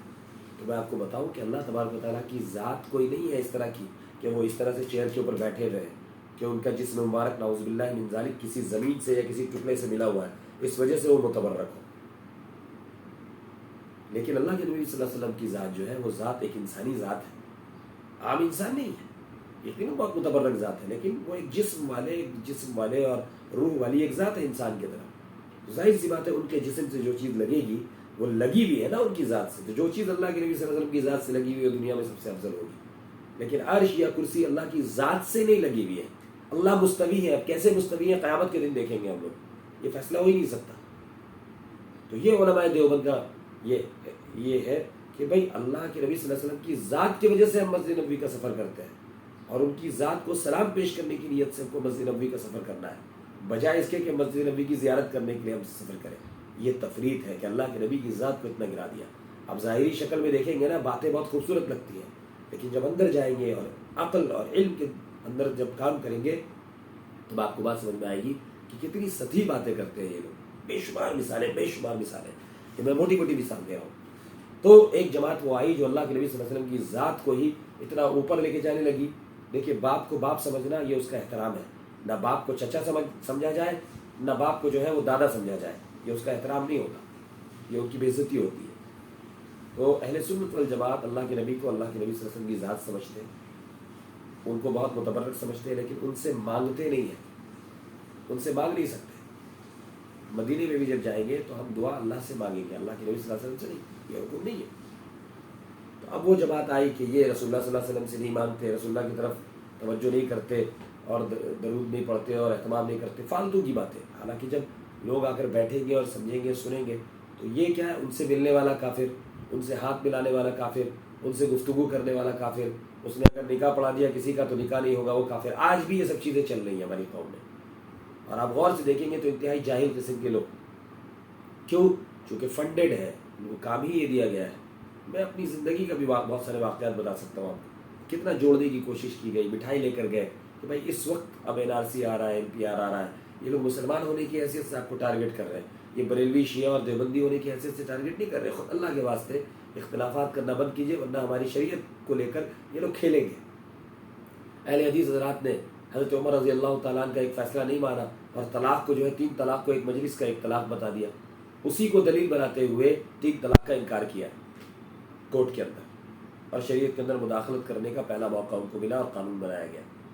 ہمارے اختلافات کی وجہ سے سمجھایا گیا کہ بھائی مسلک تبدیل کیجیے، ایسا کہیں نہیں ہے کہ 3 طلاق 1 طلاق ہو جائے، کہیں نہیں ہے۔ جبکہ آپ کے ابھی اگر 3 مجلسوں میں ابھی یہاں پہ دیا 1 طلاق، پھر تھوڑی دیر بعد وہاں پہ دیا، پھر تھوڑی دیر بعد وہاں پہ دیا، تو 3 طلاق 3 طلاق ہے۔ لیکن ایک مسلم شریف کی ایک حدیث کی وجہ سے کہ اللہ کے نبی نے فرمایا جس نے اس طرح سے طلاق دیا وہ طلاق نہیں، اس کی حدیث کی تشریح اپنی منمانی کرنے کی وجہ سے زبردستی کا 3 طلاق کو 1 طلاق بنا کر اتنا بڑا واویلا مچایا کہ غیر کو پتہ ہے ہمارے کہاں کہاں اختلافات ہیں اور کہاں کہاں سراخ ہے، دشمن تو گھات میں لگا ہوا ہے، وہ ان چیزوں کو لے کر فائدہ اٹھا رہا ہے۔ تو اس جماعت کے ذریعے سے امت کے اندر اختلاف پیدا کیا گیا۔ تو جب بہت دنوں تک یہ سب چیزیں چلتی رہی اور امت اب منتشر ہو گئی، یار اتنے دن تک نماز پڑھتے رہے، آپ لوگ بھی بعض دفعہ کنفیوز ہوتی ہے بعض مجلسوں میں جا کے کہ یار اب تک تو ہم لوگ 20 رکعت پڑھتے تھے، یہ لوگ بولتے ہیں 8 رکعت تراویح، اب تک ہم لوگ اس طریقے سے سجدہ کرتے تھے، اب یہ بولتے ہیں کتے کی طرح سجدہ کرتے ہو، اب تک ہم لوگ اس طریقے سے نماز پڑھتے تھے، یہ لوگ بولتے ہیں یہ نہیں پڑھا تو یہ نہیں ہوگا، تمہاری نماز ہی نہیں ہوئی۔ کتنا فساد پھیلانا۔ جبکہ 17 مہینے تک جنہوں نے بیت المقدس کی طرف نماز پڑھی ان کے بارے میں یہ فیصلہ کیا گیا بھائی جب تک اللہ کا حکم ادھر تھا وہ نماز قبول ہوئی، اب ادھر ہے تو ادھر قبول ہو گئی۔ لیکن یہودیوں نے کیا باتیں بتانا شروع کی کہ اب تو قبلہ چینج ہو گیا نا، تو پہلے قبلے کی طرف جو نمازیں پڑھی تھی اس کا کیا ہوگا، جبکہ جواب دے دیا گیا، اس کے باوجود باتیں آج تک بن رہی ہیں وہ سب چیزیں۔ تو جو فتنہ فساد اور فنڈیڈ لوگ ہوتے ہیں جن کو لگتا ہے وجہ کیا ہے کہ ان سب چیزوں سے اقتدار حاصل کیا جاتا ہے۔ دنیا میں طاقت کے بلبوتے پہ کوئی اقتدار حاصل نہیں کرتا، ایک بات یاد رکھیے گا، دنیا میں عقل کے بلبوتے پہ لوگ اقتدار حاصل کرتے ہیں، کانسپریسیز کرتے ہیں، پراکسی وارز کرتے ہیں۔ اس دنیا میں جو لوگ لڑ رہے ہیں وہ اس دنیا میں حکومت قائم نہیں کیے ہوئے، عقل سے ان لوگوں نے پوری دنیا کے پولیٹیکل سسٹم کو، اکنامیکل سسٹم کو کیپچر کیا ہے، بیوقوف بنا کے رکھ دیا ہے۔ بھائی عرب ورلڈ کو اپنے ساتھ جوڑ کر ایسا بیوقوف بنایا کہ تم لوگ جو ہے تمہارے درمیان ہم انصاف کریں گے اور تمہارے درمیان جو کوئی تھریٹ نکل کر آئے گا ہم وہاں جا کر تمہاری حفاظت کریں گے، ایسا بول بول کر عرب ورلڈ کے ایک ایک کنٹری کو تباہ و برباد کر دیا۔ کہتے ہیں مسلمان ٹیررسٹ ہے، تو ظاہر سی بات ہے ٹیررزم وہ امریکہ اور لنڈن میں جا کے کرے گا، آسٹریلیا میں کرے گا، اپنی کنٹری میں کاہے کے لیے کرے گا؟ مسلمان کو کاہے کے لیے مارے گا جہاد کے نام پہ؟ مسلمان تو جا کے امریکہ میں مارے گا نا۔ تو معاملہ یہ ہے کہ ایجنسی، CIA اور موساد یہی لوگ ایک ایک کمیونٹی کو ابھارتے ہیں، وہاں پہ چند لوگوں کو پیسہ دیتے ہیں، اور اس زمانے میں بہت آسان ہے یہ سب چیزیں کرنا، ان کو فنڈ کرتے ہیں، ان کو اسلحہ دیتے ہیں، وہی کھڑا کرتے ہیں، اور پھر ایک آدھ کچھ نہ کچھ کرا کے وہیں سے کوئی بیان نکلواتے ہیں، اور اس کے بعد پھر وہیں جا کر پوری کنٹری کو تباہ کرتے ہیں۔ اس کو نہیں پکڑتے اکیلے، اتنی ٹیکنالوجی ہائی ہے کہ ایک آدمی کو لوگ GPS سسٹم کے ذریعے سے پکڑ سکتے ہیں، لیکن پکڑیں گے نہیں، کارپیٹ بامبنگ کریں گے، پورے کے پورے کنٹری کو تباہ کریں گے۔ تو مقصد کیا ہوتا ہے؟ کچھ اور ہوتا ہے۔ ہم لوگ یہ چیزیں سمجھتے نہیں ہیں، اور سمجھ کر بھی بیوقوف بنتے ہیں، کچھ لوگ بیچتے ہیں دین کو۔ تو یہ دو لوگوں نے جب امت کے درمیان اتنا اختلاف کر دیا، ایک تو یہ سمجھ رہا بھائی نمازی درست نہیں ابھی تک، چلو صحیح نماز سیکھیں گے اب، تو اہل حدیث طبقہ اب ان کے مولویوں نے تقریریں کرنا شروع کی۔ ایک طبقہ وہ بولا کہ ان مولانا سے ملنا ہی ہے، جو علماء اس ہندوستان کے اندر دوبارہ سے انگریزوں کے خلاف جہاد کر رہے تھے ان سے ملاقات ہی نہیں کرنا۔ جب ملاقات نہیں کریں گے تو ان کے فوج میں آئیں گے نہیں، انگریزوں سے جہاد کیسے کریں گے؟ تو علماء کمزور ہونے لگے۔ پھر جب یہ کمزوری آئی تو تیسرا ایک شخص کو لایا گیا کہ بیٹا چل اب تو آ جائے، یہ مرزا غلام احمد قادیانی۔ اس نے کہا کہ بھائی یہ جو شریعت آئی تھی یہ ختم ہو گئی، 1000 سال ہو گئے، 1000 سال کے بعد نئی دین آتی ہے، میں مجدد ہوں پہلے تو کہا، پھر آخر کہا کہ میں عیسیٰ ہوں، پھر کہا میں محمد ہوں، پھر کہا میں احمد ہوں، بے شمار باتیں اس طرح سے لائی گئی کیونکہ اس کا تو کوئی اسٹینڈ نہیں تھا نا، اس کو اختلاف کرنا تھا۔ آج بھی بے شمار لوگ، میں آپ کو بتاؤں کہ یہاں کلکتے کے اندر ایڈو کیئر کا نام سنا ہوگا آپ نے، ایڈو کیئر اسکول، بالکل 4 نمبر برج سے اترنے کے بعد اس کے بغل میں مسجد احمدیہ ہے، انہی قادیانیوں کی مسجد ہے، جس میں عورتیں بھی جاتی ہیں مرد بھی جاتے ہیں، بالکل خفیہ طریقے سے، بہت سوشل ورک کرتے ہیں، پاکستان کے اندر بہت ایکٹیو ہیں، خوب سوشل ورک کرتے ہیں۔ ان کی عورتیں نقاب ایسے پہنتی ہیں یہاں سے ناک اس طرح سے کھلا رہے گا، پتہ بھی نہیں چلے گا آپ کو، اور اکثر و بیشتر وہ پنجاب والی جو نقاب ہوتی ہے وہ پہنتی ہے، جو ایک طرح سے چادر اوڑھنے والی ہوتی ہے۔ ان کے مرد جو ہیں وہ داڑھی خشخشی رکھتے ہیں چھوٹی چھوٹی، اور فر والی ٹوپی پہنتے ہیں، ایسے مولانا ابوالکلام آزاد جو پہنا کرتے تھے، فر والی۔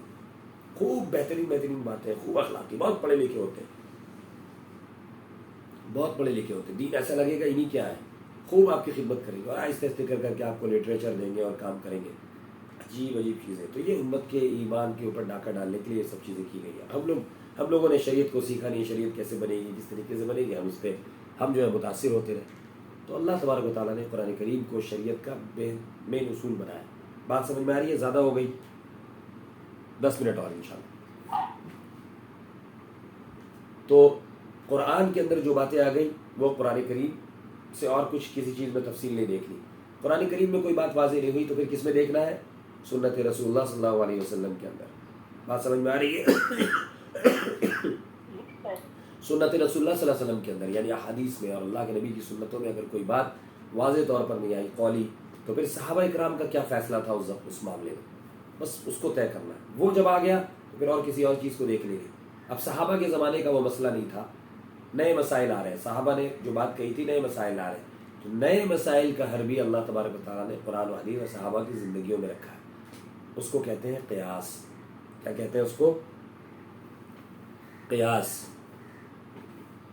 کیا کہتے ہیں بتائیے؟ قیاس، قاف یا الف اور سین، یہ عربی کا ورڈ ہے، ٹرمز یاد رکھنے ہیں۔ نمبر 1، شریعت کے 4 اصول ہیں اہل سنت والجماعت کے یہاں۔ سب سے پہلے ہے قرآن، جس کی دلیل آپ کو پتہ ہے، ذالک الکتاب ھدی للمتقین لا ریب فیہ، قرآن کریم کو فالو کرنا ہے، نمبر 1۔ نمبر 2، احادیث رسول اللہ، اللہ نے کہا اطیعوا اللہ واطیعوا الرسول، اللہ کے رسول کی اطاعت کرنا ہے، ٹھیک ہے نا۔ اور اس کے بعد پھر تیسرے نمبر پہ کیا ہے؟ صحابہ اکرام کی ذات، یعنی صحابہ اکرام نے اگر اجتماعی طور پر کسی بارے میں کوئی فیصلہ کر لیا تو بس وہ ہمارے لیے اصول ہے، اس کو کہتے ہیں اجماع صحابہ۔ کیا کہتے ہیں تیسرے نمبر کو؟ اجماع صحابہ، جی، اس کا بھی ذکر قرآن کریم میں ہے۔ وَإِن كُنتُم فِي شَيْءٍ فَرُدُّوهُ إِلَى اللَّهِ وَالرَّسُولِ وَإِلَىٰ أُولِي الْأَمْرِ مِنكُمْ۔ اللہ نے قرآن کریم میں فرمایا، آیت اسی طرح کی ہے کہ جب قرآن اور حدیث کے اندر کوئی چیز نہ ملے اور تم اختلاف کرو تو فَرُدُّوهُ إِلَىٰ أُولِي الْأَمْرِ مِنكُمْ، تم میں سے جو اولو الامر ہے، علم والے ہیں۔ اولو الامر اس زمانے میں کہتے تھے بادشاہوں کو، خلیفہ کو۔ تو اب خلیفہ جو صحابہ اکرام میں سے تھے، چاروں خلیفہ، ان کی طرف اس مسئلے کو لے کے جاؤ، وہ جو فیصلہ کر دے بس وہ طے کر لو۔ اس کے بعد جب زمانہ آہستہ آہستہ کر کے دین کے علم والے لوگ الگ ہو گئے اور بادشاہت کرنے والے لوگ الگ ہو گئے، تو اب اولو الامر جو ہے اس زمانے میں یا اس زمانے سے لے کر علماء کہلائیں گے، جو علم والے لوگ کہلائیں گے۔ وہ کسی چیز کے بارے میں جب فیصلہ کر دیں گے، صحابہ کے بعد تابعین، تبع تابعین، پھر ائمہ مجتہدین، وہ کسی بارے میں فیصلہ کر دیں گے تو وہ شریعت بنے گی، اور وہ فیصلہ کریں گے اسی بات سے، اجتماع صحابہ کے ذریعے سے۔ اب اجماع صحابہ میں وہ چیز نہیں مل رہی، نئے مسائل ہیں، تو پھر کیا کریں گے کہ قرآن و حدیث کے اندر غور کر کے اس زمانے میں جو مسائل تھے اس کے اندر کچھ ریزن تلاش کر کے، سیم ریزن ادھر آئے گا، اس کے اصول ہے باقاعدہ فقہ کے اندر، سیم ریزن اگر ادھر آئے گا تو اس مسئلے کا حل بھی بتائیں گے۔ اب اس کی مثال لے لیجئے، مختصر کر کلاس ختم کرتے ہیں۔ نماز ہم پڑھنے کے لیے کھڑے ہوتے ہیں، نماز ہم پڑھنا ہے ہمیں، یہ اللہ کا حکم ہے، قرآن کریم کا حکم ہے کہ نماز پڑھنا ہے۔ اب ظہر میں کتنی رکعت پڑھنی ہے، ابھی فجر پڑھی کتنی رکعت پڑھنی ہے، تو بھائی 2 رکعت پڑھنی ہے۔ 2 رکعت پڑھنے کے لیے مسجد میں کھڑے ہوئے تو 2 رکعت کس نے بتایا؟ قرآن میں نہیں ہے اس کی تفصیل. اس کی تفصیل کس میں ہے؟ حدیث میں. اللہ کے نبی صلی اللہ علیہ وسلم نے بتایا کہ 2 رکعت پڑھنا ہے فجر، ہے نا. اب نماز شروع کی تو امام نے کہا اللہ اکبر زور سے. مقتدی بھی کیا کہتے ہیں؟ زور سے کہتے ہیں اللہ اکبر سب کے سب. آپ لوگوں کو پتا ہوگا کہیں نہ کہیں آپ لوگوں نے نماز پڑھی ہوگی، آپ عمرہ کرنے حج کرنے گئے ہوں گے، وہاں پہ مقتدی لوگ بھی زور سے بولتے ہیں اللہ اکبر. بتائیے بتائیے، نہیں بولتے نا. تو یہ کہاں سے؟ حدیث میں تو کہیں اس کا ذکر نہیں ہے کہ بھائی مقتدی کو آہستہ بولنا ہے اور امام کو زور سے بولنا ہے. اس چیز کا حدیث میں کوئی ذکر نہیں ہے، کہیں ذکر نہیں ہے. لیکن صحابہ کرام کو اللہ کے نبی نے کس طرح سے سکھایا تھا؟ اس طریقے سے ہی سکھایا تھا عملی طور پر کہ اللہ کے نبی نے زور سے کہا اللہ اکبر، تمام صحابہ خاموشی سے نیت مان لی اللہ اکبر دل میں بولتے ہوئے. یہ اجماع صحابہ ہے. جب نماز کی 1 رکعت جو ہے وہ چاروں دلیل کے بغیر پوری نہیں ہو سکتی. لوگ جو بات کرتے ہیں بہت خوبصورت طریقے سے قرآن حدیث قرآن حدیث قرآن حدیث، قرآن حدیث سے 1 رکعت نماز نہیں پڑھ سکتے. صرف قرآن و حدیث سے 1 رکعت نماز نہیں پڑھ سکتے جب تک کہ صحابہ کو نہیں جوڑیں گے اس کے ساتھ، اور اس کے بعد پھر قیاس کو نہیں جوڑیں گے. اس بات کی دلیل کوئی لے آئے کہ بھائی امام صاحب زور سے پڑھیں گے اللہ اکبر اور جو ہے مقتدی وہ آہستہ بولے گا اللہ اکبر، نہیں ہو سکتا، کبھی نہیں ہو سکتا. اسی طریقے سے آگے بڑھیے. اور تو یہ سمجھ میں آیا یہ کس سے نکلا؟ اجماع صحابہ سے، کہ صحابہ کا طریقہ اور طرز عمل یہ رہا کہ بھائی آج کے زمانے میں تراویح کی مثال آج سے ہی پڑھیں گے ہم لوگ تراویح انشاءاللہ. تراویح بہت اختلاف ہوتا ہے، 8 رکعت 20 رکعت 8 رکعت 20 رکعت. دنیا کی 99.99% مسجدوں میں 20 رکعتیں ہوتی ہیں. پوری امت اس بات پر متفق ہے. حرمین شریفین کے اندر 20 رکعت تراویح آج تک ہوتی ہوئی آئی ہے. مسجد نبوی کے ایک امام ہے جنہوں نے عربی میں کتاب لکھی، بے شمار کتابیں ایسی لکھی گئی بھائی 1400 سال میں کبھی بھی 20 رکعت سے کم تراویح نہیں ہوئی. لفظ تراویح جو ہے وہ لفظ تراویح جو پلورل ہے وہ ترویحہ کا پلورل ہے، ترویحہ. اب اس کی اسلامی دلیل میں بتاتا ہوں پہلے، پھر میں عقلی دلیل بتاؤں گا. دلیل عقل سے بھی ہوتی ہے، دلیل نقل سے بھی ہوتی ہے. نقل کا مطلب ہوتا ہے جو چیزیں صحابہ کرام قرآن و حدیث سے نقل ہوتی ہوئی آ رہی ہیں اس کو دلیل نقلی کہتے ہیں. اور دلیل عقلی کہتے ہیں لاجیکل. وہ ہر عالم دین، اوپر سے لوگوں نے بیان کیا، ہر عالم دین کا اپنا دماغ اپنی عقل ہوتی ہے، وہ اس کو ثابت کرتا ہے ان سب چیزوں کے ذریعے سے. اس کی بھی مثال قرآن کریم کے اندر ہی ہے، دلیل عقلی اور دلیل نقلی کی مثال. ابھی اختلاف ہے امت میں نا کہ بھائی 20 پڑھنا ہے 8 پڑھنا ہے. تو بھائی اللہ کے نبی نے تو نہ 20 پڑھا نہ 8 پڑھا. اللہ کے نبی نے 3 دن تک تراویح پڑھی، وہ بھی اکیلے، نہ جماعت بنا کر پڑھی، نہ عشاء کی نماز کے بعد پڑھی، نہ جماعت کے ساتھ پڑھی، نہ پورے رمضان پڑھی، نہ پورا قرآن مکمل کیا، کچھ نہیں کیا، کچھ بھی نہیں کیا. 3 دن پڑھی، اکیلے پڑھی. صحابہ کرام موجود تھے مسجد میں، وہ لوگ کھڑے ہو گئے، نہ بلایا کسی کو. چوتھے دن سے چھوڑ دی. 3 دن پڑھنے کے بعد چھوڑ دی. انہوں نے کہا کہ مجھے لگ رہا تھا کہ ہو سکتا ہے تمہارے اوپر فرض نہ ہو جائے، مشقت ہو جائے گی، تو اس لیے چھوڑ دیا. اس کے بعد اللہ کے نبی کا وفات ہو گیا. اس کے بعد رمضان ملا ہی نہیں ان کو، ایک ہی رمضان تھا، لاسٹ رمضان. حضرت ابوبکر صدیق رضی اللہ تعالیٰ کے زمانے میں لوگ 20 رکعت ہی نماز پڑھتے تھے تراویح، لیکن الگ الگ پڑھتے تھے. متفرق جماعت ہوتی ہے. ایک امام بن گیا 20 رکعت پڑھا رہے ادھر، ایک امام بن گیا 20 رکعت پڑھا رہے ادھر. 2-2.5 سال کے بعد جب حضرت عمر رضی اللہ تعالیٰ کا زمانہ آیا، حضرت عمر رضی اللہ تعالیٰ نے پوری مسجد کو حضرت امام قاری القرآن ابی ابن کعب رضی اللہ تعالیٰ کی امامت میں متفق کر لیا کہ وہ امام بنیں گے. عشاء کی نماز کے بعد پڑھی جائے گی، پورے رمضان پڑھا جائے گا، قرآن مکمل ہوگا اور 20 رکعت پڑھی جائے گی.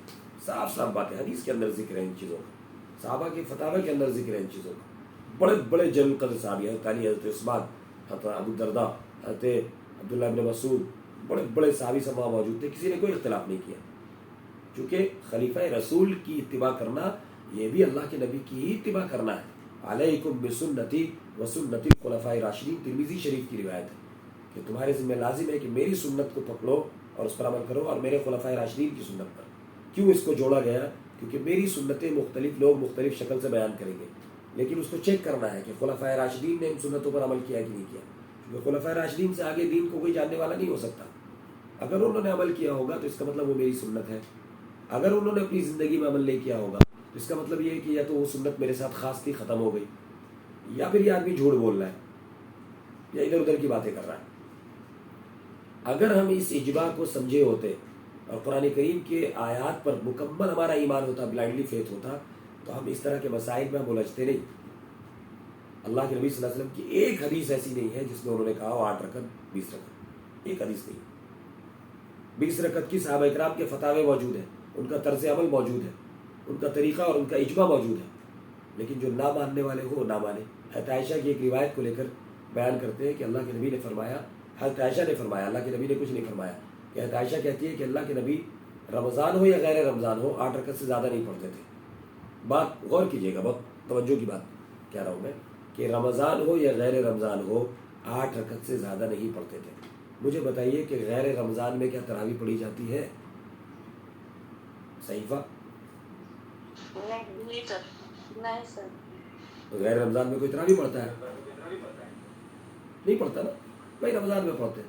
اس کا مطلب یہ ہے کہ یہ حدیث جو حضرت عائشہ بیان کر رہی ہے اللہ کے نبی صلی اللہ علیہ وسلم کی عادت مبارکہ، یہ تراویح کے بارے میں بات نہیں ہو رہی ہے، بلکہ اس بارے میں بات ہو رہی ہے جس کو صرف حضرت عائشہ رضی اللہ تعالیٰ نے دیکھا کرتی تھی، عام صحابہ نہیں دیکھتے تھے۔ عام صحابہ تو مسجد میں اللہ کے نبی نے پڑھا 3 دن، تو یہ گھر کی بات بیان کر رہی ہے کہ جو رات میں اللہ کے نبی صلی اللہ علیہ وسلم اٹھ کر پڑھتے تھے وہ 8 رکعت سے زیادہ نہیں پڑھتے تھے، جبکہ دوسری روایتوں میں 12 رکعت بھی آئی ہے، کسی میں اور بھی زیادہ آیا، کسی میں 4 رکعت بھی آئی ہے۔ یہ تہجد کی نماز ہے۔ دوسری چیز یہ ہے کہ اس کو قیام رمضان کہتے ہیں، تراویح کی نماز کو۔ اب لفظ تراویح ہم استعمال کرتے ہیں، میں بتاؤں اب ٹیکنیکل ایک چیز، ترویحہ کہتے ہیں 4 رکعت کے بعد بیٹھنے کو، سب لوگ مانتے ہیں اس چیز کو، سب لوگ مانتے ہیں 4 رکعت پہ بیٹھنے کو ترویحہ۔ ترویحہ کا ڈوئل ورژن ہوگا ترویحتان، کیا ہوگا عربی میں؟ ترویحتان، تراویح نہیں ہوگا جی، کیونکہ ایک ہوتا ہے سنگولر، ایک ہوتا ہے ڈوئل، ایک ہوتا ہے پلورل۔ پلورل ہونے کے لیے عربی میں 3 سے زیادہ ہونا ضروری ہے۔ ایک کو سنگولر کہتے ہیں واحد، 2 کو تسنیہ کہتے ہیں اور 3 کو جمع کہتے ہیں۔ جمع ہونے کے لیے کم سے کم 3 سے زیادہ افراد، 3 یا 3 سے زیادہ افراد ہونے چاہیے۔ تو ایک ترویحہ اگر ہم پڑھتے ہیں تو 4 رکعت کا ہوا، اس کو ترویحہ کہیں گے۔ 2 ترویحہ اگر پڑھتے ہیں اور ہم یہ کہتے ہیں کہ 8 رکعت تراویح ہے تو ترویحتان کہیں گے، تراویح نہیں کہیں گے۔ کم سے کم 12 رکعت تو ہونی چاہیے، تب جا کر 3 ترویح ہوں گے، تب جا کر اس ورڈ کو تراویح ہم کہیں گے۔ پوری دنیا اہل حدیث حضرات بھی تراویح کہتی ہے، لیکن اس ٹیکنیکل چیز کو فراموش کرتی ہے کیونکہ فنڈڈ ہے۔ عام مسلمان بیچارے جو ان کے فالوورز ہیں ان کو پتہ ہی نہیں ہے ان سب چیزوں کے بارے میں، جو اوپر والے لوگ ہیں زبردستی کا اختلاف پھیلا دیا۔ اب دوسری ایک عقل کی مثال دوں میں آپ کو، رمضان میں ہر چیز کا ثواب ڈبل ہو جاتا ہے نا، ہو جاتا ہے نا بھائی، 70 گنا ہو جاتا ہے، 70 گنا ہو جاتا ہے بھائی، بے شمار چیزیں ہو جاتی ہیں۔ اللہ کے نبی نے فرمایا کہ رمضان میں جو چیزیں تم کرتے ہو اس کو ڈبل کر لو، زیادہ کر لو۔ کیسے؟ فجر کی نماز کتنی رکعت بتائیے؟ فرض بتائیے، فرض 2 رکعت۔ ظہر کی نماز کتنے ہو گئے؟ ملا کر کتنے ہو گئے؟ 6 رکعت۔ عصر کی نماز فرض کتنے ہو گئے؟ 10 رکعت۔ مغرب کی نماز 3 کتنے ہو گئے؟ 13۔ عشاء کی نماز فرض کتنے ہو گئے؟ 17۔ وتر کی نماز 3 رکعت کتنے ہو گئے؟ 20 رکعت ہو گئے نا۔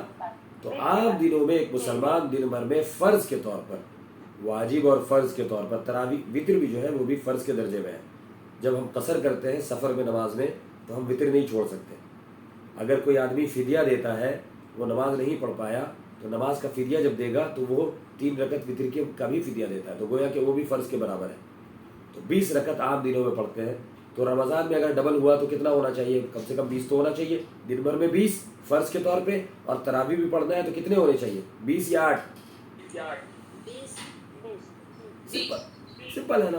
اور حضرت عمر رضی اللہ تعالیٰ عنہ کے فیصلہ آنے کے بعد کوئی کیسے یہ بات کہہ سکتا ہے کہ یہ عمر کا فیصلہ ہے؟ نعوذ باللہ من ذالک، جبکہ عمر کے فیصلے کو اللہ نے قرآن کا فیصلہ بنایا، اللہ کے رسول نے اپنا فیصلہ بنایا کہ جو میری سنت ہوگی وہی خلفائے راشدین کی سنت ہوگی، چونکہ ان کو پتا تھا کہ میرے بعد ایسے ایسے لوگ پیدا ہوں گے جو لوگ میری سنتوں کو لے کر کھیلیں گے، خلفائے راشدین کو فالو کرنا ہوگا۔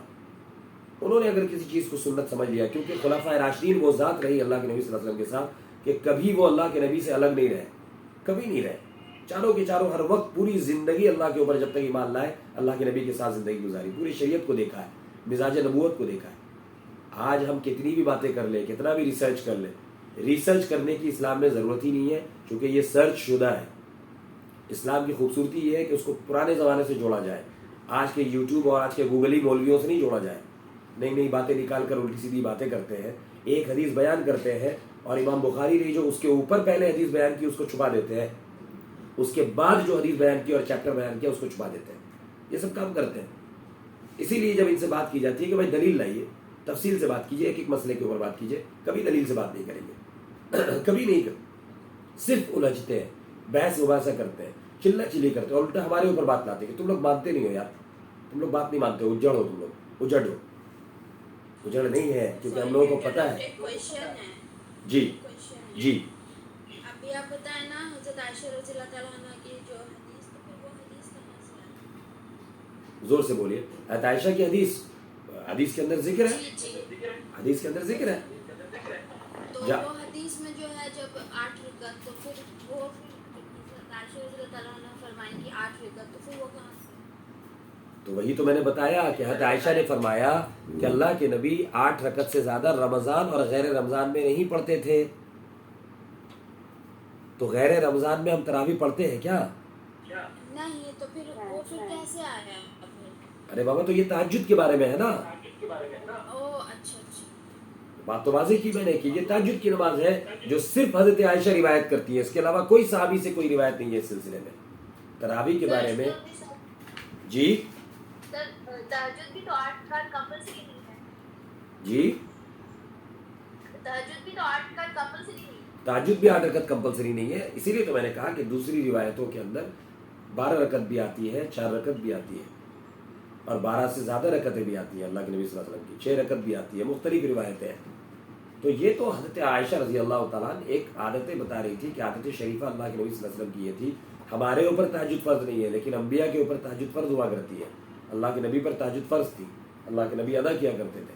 امت کی آسانی کے لیے جماعت کے ساتھ تہجد نہیں ہوتی تھی. اگر جماعت کے ساتھ ہوتی تو تمام کے تمام صحابہ جانتے, سوال کرنے والی بات ہی نہیں ہوتی. تو تراویح کے بارے میں اللہ کے نبی کا کوئی فیصلہ نہیں تھا, چونکہ اسی وجہ سے حضرت ابوبکر کے زمانے میں سارے کے سارے لوگ الگ الگ پڑھتے تھے. لیکن حضرت عمر رضی اللہ تعالیٰ نے سب کو 20 رکعت پر جمع کر دیا. اس کے دلائل ہیں باقاعدہ, آپ لوگوں کو شیئر کر دیا جائے گا انشاءاللہ, ان چیزوں کو دیکھ لیجیے گا, پڑھ لیجیے گا. تو اب امت کا معاملہ یہ تھا کہ بھائی وہ اگر قرآن اور حدیث کے اندر ایک بات واضح طور پر نہیں مل رہی ہے تو توڑنے اور موڑنے کے بجائے حضرت عمر رضی اللہ تعالیٰ عنہ کے فیصلے پر عمل کرے. اور یہ عمر کا فیصلہ نہیں ہوگا, ایسے ایسے کئی سارے فیصلے ایسے ہیں جو عمر کا فیصلہ ہے لیکن وہ اللہ کے نبی کا فیصلہ ہے. سمجھ رہی ہیں آپ؟ تو یہ ایک مثال میں نے دی. اب بعض چیزیں وہ ہیں جو اجماع کے اندر بھی نہیں ہے, صحابہ کی زندگی میں بھی نہیں ہے. تو حضرت معاذ بن جبل رضی اللہ تعالیٰ بہت بڑے فقیہ ہیں, ان کو یمن جب گورنر بنا کر بھیجنے لگے اللہ کے نبی صلی اللہ علیہ وسلم, تو اس کے بعد حضرت معاذ کی ملاقات نہیں ہوئی اللہ کے نبی سے. 2-3 سال کے بعد اللہ کے نبی وفات پا گئے, تو وہ ساتھ میں بہت دور تک شہر کے باہر تک چلے حضرت معاذ کے ساتھ. بہت اہم بات تھی, اور ان سے پوچھا حضرت معاذ رضی اللہ تعالیٰ سے کہ معاذ اب جا تو رہے ہو یمن, وہاں فیصلہ کیسے کرو گے, کیسے کر کے چلاؤ گے وہاں پہ ملک, چونکہ اسلام میں قرآن ہی کے ذریعے سے فیصلہ ہوا کرتا ہے. تو انہوں نے کہا کہ کتاب اللہ, میں سب سے پہلے قرآن سے فیصلہ کروں گا. پھر کہا کہ اگر قرآن میں نہیں ملا تو انہوں نے کہا کہ سنت رسول اللہ, پھر میں اللہ کے آپ کے جو حدیث ہے اس کے اندر غور و فکر کروں گا. تو اللہ کے نبی نے کہا کہ اگر سنت رسول اللہ میں بھی نہیں ملا تو پھر کیا کرو گے؟ تو صحابی نے کہا فاجتہد برأیی, پھر میں اپنی پوری صلاحیت کا استعمال کروں گا اور میں غور و فکر کروں گا قرآن و حدیث کے اندر, اور اس کے بعد کسی فیصلے تک پہنچوں گا.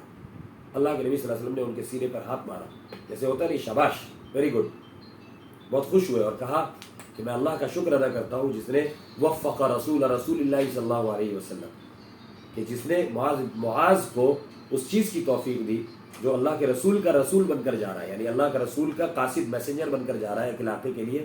اللہ تبارک و تعالیٰ نے اس چیز کی توفیق دی جس سے اللہ کا نبی راضی ہے.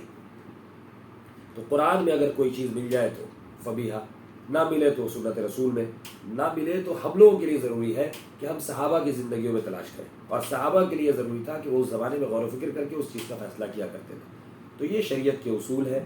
نماز کی ایک رکعت کیا, ایک رکن بھی ہم آگے نہیں بڑھا سکتے. اب مثال کے طور پہ ایک دوسری مثال یہ ہے کہ نماز میں ہم نے تکبیر تحریمہ ایک دفعہ بولا, نماز پڑھنا فرض ہے, نماز پڑھنا فرض ہے. یہ لفظ فرض کہاں آیا ہے؟ قرآن میں ہے یا حدیث میں ہے؟ کہیں لفظ فرض نہیں ہے. بھائی نماز میں تکبیر تحریمہ کہنا فرض ہے، یہ کس نے تفصیل بتائی؟ اور اسی طریقے سے اس کے بعد سبحانک اللہم و بحمدک و تبارک اسمک و تعالی جدک و لا الہ غیرک، یہ ہم ثنا جو پڑھتے ہیں یہ فرض ہے، سنت ہے یا واجب ہے؟ اس کی تفصیل ہے، سنت ہے، اگر کسی نے چھوڑ دیا نماز ہو جائے گی۔ آپ جو لوگ کہتے ہیں قرآن و حدیث، ہر بات میں قرآن و حدیث کی دلیل چاہیے ان کو، تو ان سے یہ معلوم کیا جائے کہ بھائی ثنا اگر کسی نے نماز میں نہیں پڑھا تو نماز ہوگی یا نہیں ہوگی، اس بارے میں کوئی آیت یا کوئی قرآن کی ہے یا کوئی اللہ کے نبی صلی اللہ علیہ وسلم کی حدیث پیش کر دیجیے، نہیں ملے گا ان کو، چونکہ یہ معاملہ فقہ کا ہے۔ فقہ قرآن و حدیث کی روشنی میں صحابہ کرام کی زندگی پر غور کرتے ہوئے مسئلے مسائل جو اللہ کے نبی تک سے صحابہ کرام نے امت کو پہنچائے، اور پھر اس کے بعد پہلی جماعت جنہوں نے کتابی شکل میں لکھا ہے ان چیزوں کو، وہ ائمہ کرام کی جماعت ہے، جو تابعین کی جماعت ہے، جس میں سے سب سے پہلے امام اعظم امام ابو حنیفہ رحمۃ اللہ علیہ، جن کا نام نعمان بن ثابت تھا، ان کا تذکرہ، اور پھر آگے چل کے شریعت کیسے وہاں پہ بنی، کیوں ہم صحابہ کو فالو نہیں کر کے ہم امام حنیفہ رحمۃ اللہ علیہ سے پھر شریعت کو لاتے ہیں اور اس کو وہاں سے فالو کرتے ہیں، ان کو امام سمجھتے ہیں۔ انشاءاللہ نیکسٹ کلاس میں اس سلسلے میں تفصیل سے بات ہوگی۔ یہاں تک بات سمجھ میں آئی آپ لوگوں کو؟ شریعت کے چار اصول کیا کیا ہوئے؟ نمبر 1، نمبر 2، نمبر 3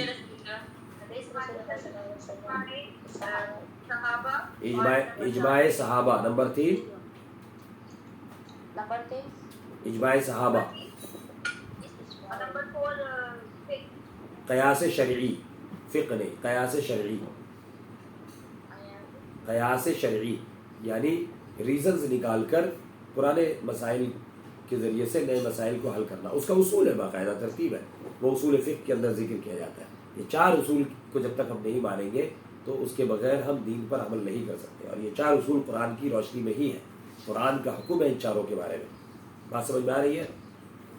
تو انشاءاللہ یہ 4 اصول کے ساتھ، ان 4 اصول کے اوپر پھر تفصیل سے ہم لوگ گفتگو کریں گے، تو پھر صحابہ کے زمانے میں کیوں نہیں شریعت اس طریقے سے تفصیل بنائی گئی، اور پھر آگے پھر ائمہ مجتہدین کے زمانے سے ہی کیوں ہم لوگ فالو کرتے ہیں، اپنے آپ کو حنفی کیوں بولتے ہیں، محمدی کیوں نہیں بولتے، شافعی کیوں بولتے ہیں، محمدی کیوں نہیں بولتے، اس طرح کی باتیں انشاءاللہ آئیں گی جو آپ لوگوں کے ذہنوں میں جو سوالات ہوتی ہیں انشاءاللہ۔ جزاکم اللہ خیر الجزا۔ اگر کوئی شارٹ کوشچن ہے کسی کو تو وہ کر سکتے ہیں، بقیہ لوگ لیو کر سکتے ہیں۔ جزاکم اللہ خیر۔ جی انشاءاللہ جی انشاءاللہ۔ جی ندا اعظمی کچھ کہنا چاہ رہی ہے آپ، بولیے۔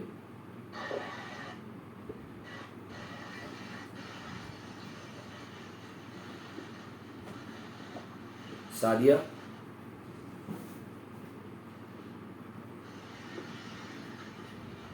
سعدیہ خانم ہے؟ Any question? ٹھیک، میمونہ ہے؟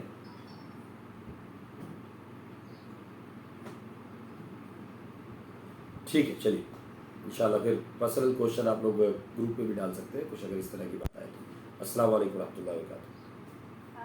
ایک بات جی، اہل سنت والجماعت جو آپ بول رہے ہیں، تو یہ ابھی کیا کوئی مطلب جیسے لوگ کہتے ہیں اہل حدیث ہے، بریلوی ہے، اور بہت سارے، تو لوگ کہتے ہیں کہ ہم لوگ اہل سنت والجماعت ہیں، یا یہ بس وہ ٹرم ہے جو قرآن سے آیا ہے؟ قرآن سے، حدیث، قرآن کی اس حدیث سے، ما انا علیہ واصحابی، ایک تفصیل لمبی چوڑی حدیث ہے، اس پہ اللہ کے نبی صلی اللہ علیہ وسلم جب انتقال کا وقت قریب آیا تو اللہ کے نبی نے صحابہ کرام کو بتایا کہ میں تمہارے درمیان 2 چیزیں چھوڑ کر جا رہا ہوں، قرآن اور حدیث۔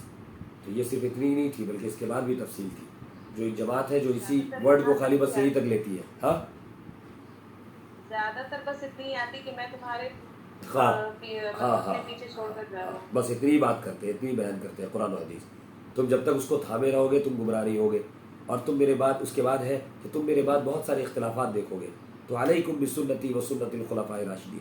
جب اختلاف دیکھو گے اس قرآن و حدیث کی تشریح کے اندر، اصل میں اس کے بعد اس لیے بیان کیا گیا کہ اصول قرآن اور حدیث ہی ہے، لیکن قرآن و حدیث کی تشریح اور تفسیر میں جب تم یہ دیکھو گے کہ اختلاف کر رہے ہیں لوگ، الگ الگ بات کر رہے ہیں، تو علیکم بسنتی و سنت الخلفاء الراشدین، تو تم میرے طریقے کو اور خلفاء راشدین کے طریقے کو ہی ماننا، چونکہ میری امت 72 فرقوں سے زیادہ میں بڑھ جائیں گی، اس میں سے سارے کے سارے جو ہیں وہ جہنمی ہوں گے. ایک فرقہ جو درست راستے پر ہوگا وہ کون ہوگا؟ اسی میں فرمایا ما انا علیہ واصحابی، وہ راستہ ہوگا جس پر میں ہوں، واصحابی اور میرے صحابہ ہیں، میرے تمام کے تمام صحابہ ہیں. سمجھ لیا؟ تو صحابہ کے بارے میں اہل سنت والجماعت کا عقیدہ یہ ہے کہ تمام کے تمام صحابہ عادل ہیں. کیا ہے؟ عادل.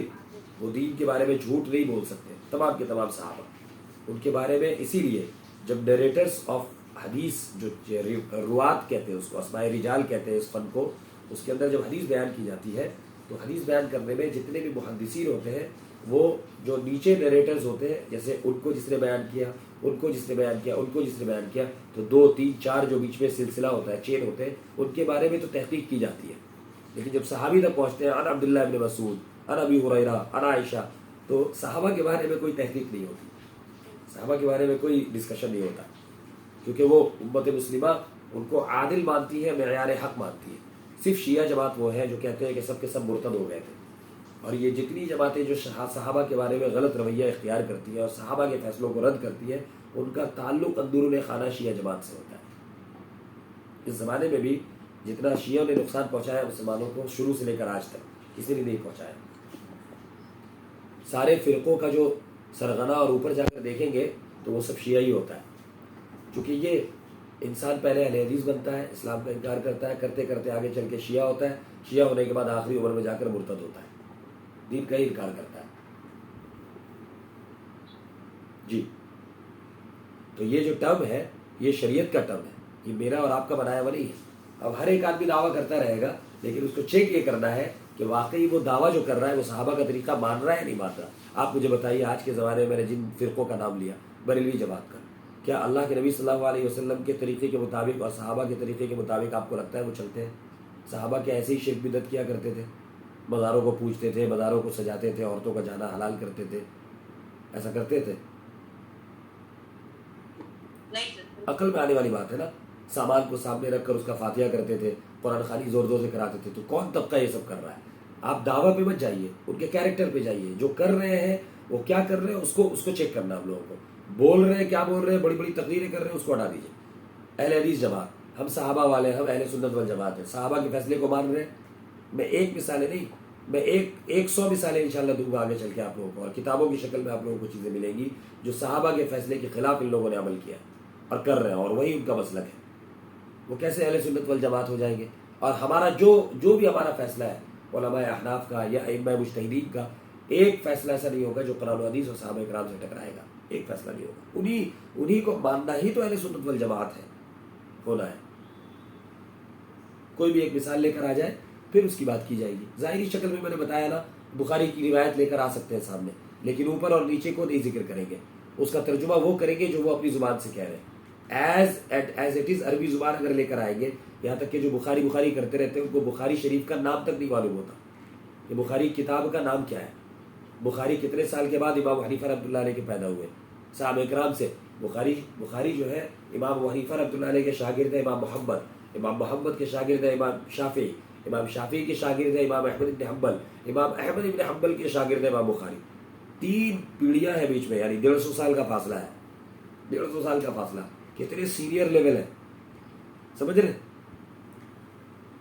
جب ان چیزوں کو دیکھیں گے اور سمجھیں گے تو شریعت کھل کر اور چھت کر سامنے آئے گی کہ بھائی کیا صحیح کیا غلط ہے. اور کچھ